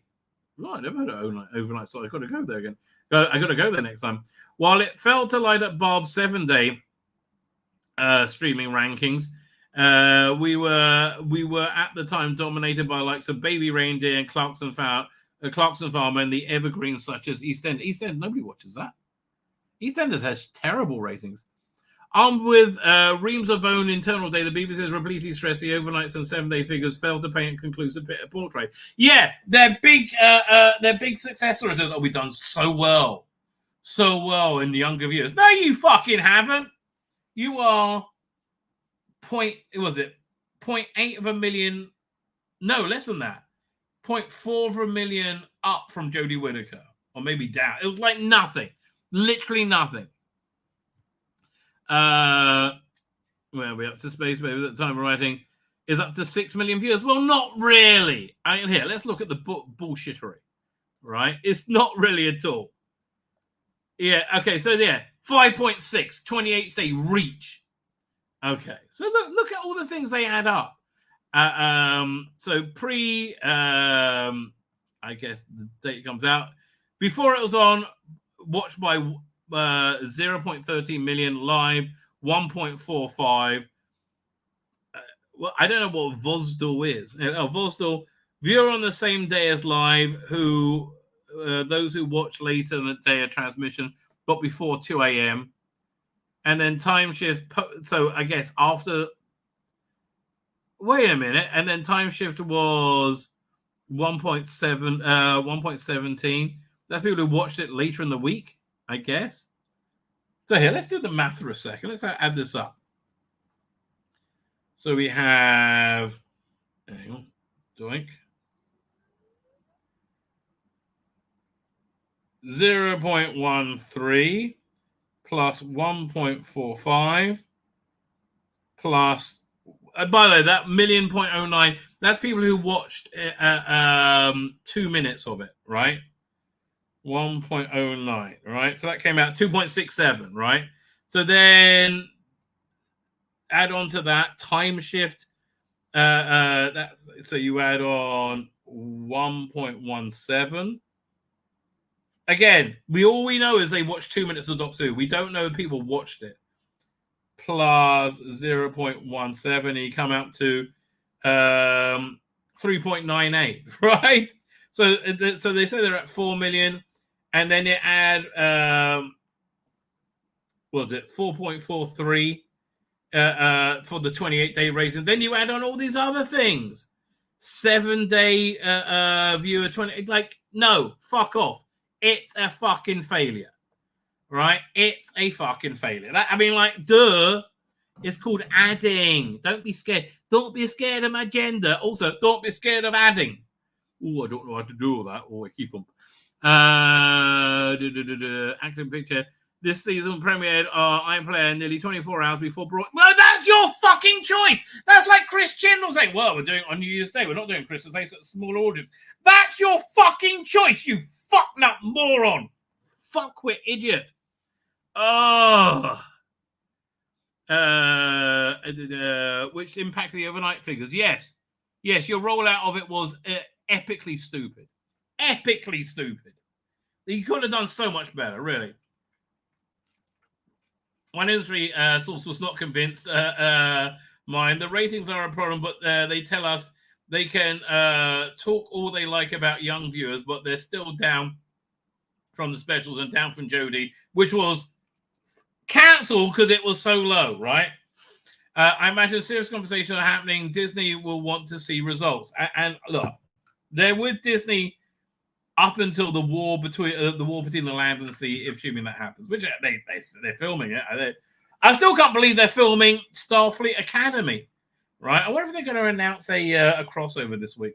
Or was it Comic-Con's this week, isn't it? Yeah.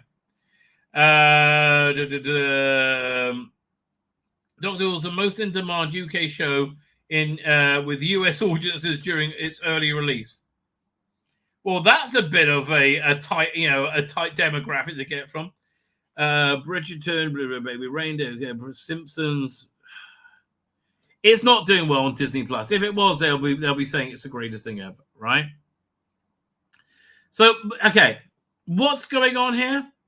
I believe, right? It's my belief that this article is designed to make fans of Doctor Who scared to not watch it, right? They need to support it. This is intended to whip fans into a frenzy of support for Doctor Who. So will it work is a question. No, because the bottom line is these stories are shit, right? They just were. It was a complete failure. I don't want to tell you, ladies and gentlemen. Anyway, I think I'm going to wrap up because I'm back on tomorrow night. We have a few options of what to do tomorrow. There's actually, again, I really want to go over this article in Doctor Who magazine, which they actually had some articles that interested me, which was, okay, this is also, if I finish this by tomorrow, I'll review this and the second Doctor box sets, which both deserve it, but like, I could do this article, but why? I'm not interested. You're not interested. No one's interested in it, right? No. Oh, look, I'm glad I'm here. I can use my iPad. All right, maybe you could fight suiting off with your big fucking swinging dick. Maybe that. No? No, I'm not interested in Gabriel Wolf. I mean, I like him doing I like his voice of Sutek, but like, not really. Hasn't really done anything, but there was an article in there that I was interested in. Like, honestly, why couldn't they just updated that to make it look real, right? Why couldn't they have just done that? No, we got to do Big Doggy Boy instead, right? So stupid, right? It's so children. Again, I don't care about your birdie creatures from your gay, queer Bridgerton fanfic, which is what this is, right? Who would have thought the writers of Loki would come up with a dud? Oh, literally everybody, right? Literally everybody. Okay. I can't imagine the people who like this. Like, if there's somebody young who like this, having the attention span or intelligence to be able to read this clearly vacuous, empty pap of an article. And I'm sorry, don't care about this either. No, leave me alone. This looks good. No, we're not. I think I'll wait. When did he pass away? That's the question. I will wait till the anniversary of his passing. Oh, I just said Biden's out. Whoa! Wait! 1 second. 1 second. Biden just stepped down. Where should we look for this? Yeah, let me look at the twats. That's wild. Hang on. You heard it here first, people. Well, I heard it here first. Don't know about you. Let me find the trending things. Somebody literally just sent me a message. Let me look at, I guess, Jack Puzzleback. Let's try him. Jack Puzzleback. So if he's out, who's going to take over? Scranton Joe, the strappy fighter who fought with the Hell's Angels. There's no way and the Bloods all both. No way he's allowing a bunch of fancy pants at least to push him out. Oh wait, is he out or is he not out? I don't know. Really? I'm trying. Somebody just sent me a message. Biden's out. Let's do a look on Twitter for Biden. Biden. Latest. Is thinking about it. The end of democracy has arrived. The Dem Party's voter choice has undemocratically been forced out, basically for incompetence. But how? How is he forced out? Biden Plager. What's this? Right, let me pull this up. Wow. Okay, we actually got real breaking news, like real news as well. Let's have a look. So what's this? June 21st. I thought it was going. Oh man, will he be gone when Netanyahu visits tomorrow? Netanyahu's doing a jig because he was about to go to America. Over the past 3.5 years, we have made great progress as a nation. Yeah, in the wrong direction. Today, America has the strongest economy in the world. I don't think so. We made historic investments. Blah blah blah blah blah. Passed the first guns. Blah blah. I know that. I know none of this could have been done without you, America. Blah, blah, blah. It's been the greatest honor to serve, and it has been my intention to seek re-election. I believe it's in the best interest of my party and the country for me to stand down and focus on fulfilling my duties as president for the remainder of the term. Okay, I will speak to the nation later this week in more detail about my decision. For now, let me express my deepest gratitude to all those who have worked so hard to see me re-elected. I want to thank Vice President Kamala Harris, not endorsing her, for being an extraordinary partner in all this. Well, she was extraordinary. I think we can all agree with you. And let me express my heartfelt appreciation. Heartfelt appreciation to the American people for the faith and trust you put. You were a shit show, Joe. You were a shit show. Oh man, let me see if there's any other commentary we can look at. Because man, oh. I wish he was resigning altogether. That would have been even better, right? That would have been even better. Look at What news channels are there? Is it the latest? Wait. I'll go to my subscription, see if there's anything there. No. Now, let's look at Talk TV if they're talking about it. Hang on. Let's have a look, see if that's the headline on right now. Biden drops out. U.S. President announced he will no longer seek re-election. Yeah. I wonder, so who are they going to replace him with? New York Times was floating Hillary Clinton. Please. That'll be hilarious. Okay, let me get to the chat because I saw people talking to me before. And before I go, I would like to be somewhat polite. Alderman Ballot says, when Deadline releases that article, the Independent reported on it, even show YouTubers, Turgid and Who Culture couldn't spin it enough. Watching truth slowly sinking on camera. I know. Wow. Okay, let's see who else was in the chat. So I will be back tomorrow. I guess we have a lot more to talk about now. Oh yeah, so I was going over what we're going to look at tomorrow, which was not the when did he pass away?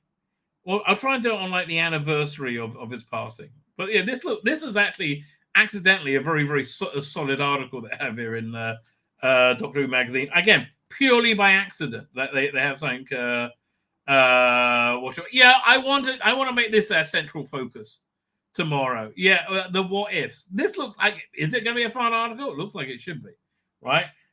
What if Star Wars had been a flop? Yeah, we will look at that. We will look at that. Fine. I'm sad he's not leaving as president, right? He's dropping out of the race for re-election because he's utterly shit and senile and useless. But still got my finger on the nuclear button.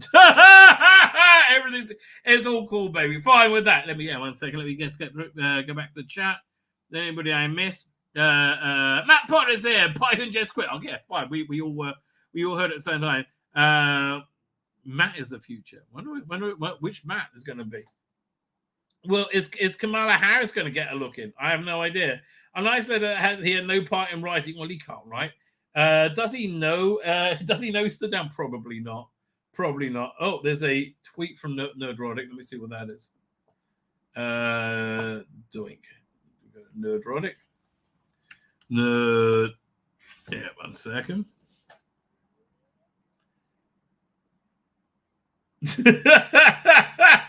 Okay.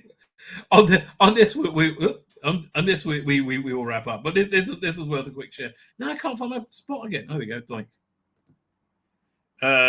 Share screen. This is a good thing to bow out on.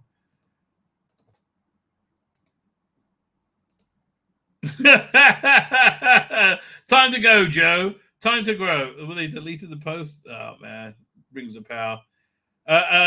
Who knows or dares to dream what is going to happen next? I wonder who they're going to try and fill again. Michelle Obama or Hillary Clinton was the name floated on Friday. Wow. Okay. See you later, Joe. Yeah. With that, we're going to wrap up. We're going to hit the end broadcast button. I'm going to hit it again. Say good night, good luck, and may your God walk with you. And the Wizzy will. The Wizzy.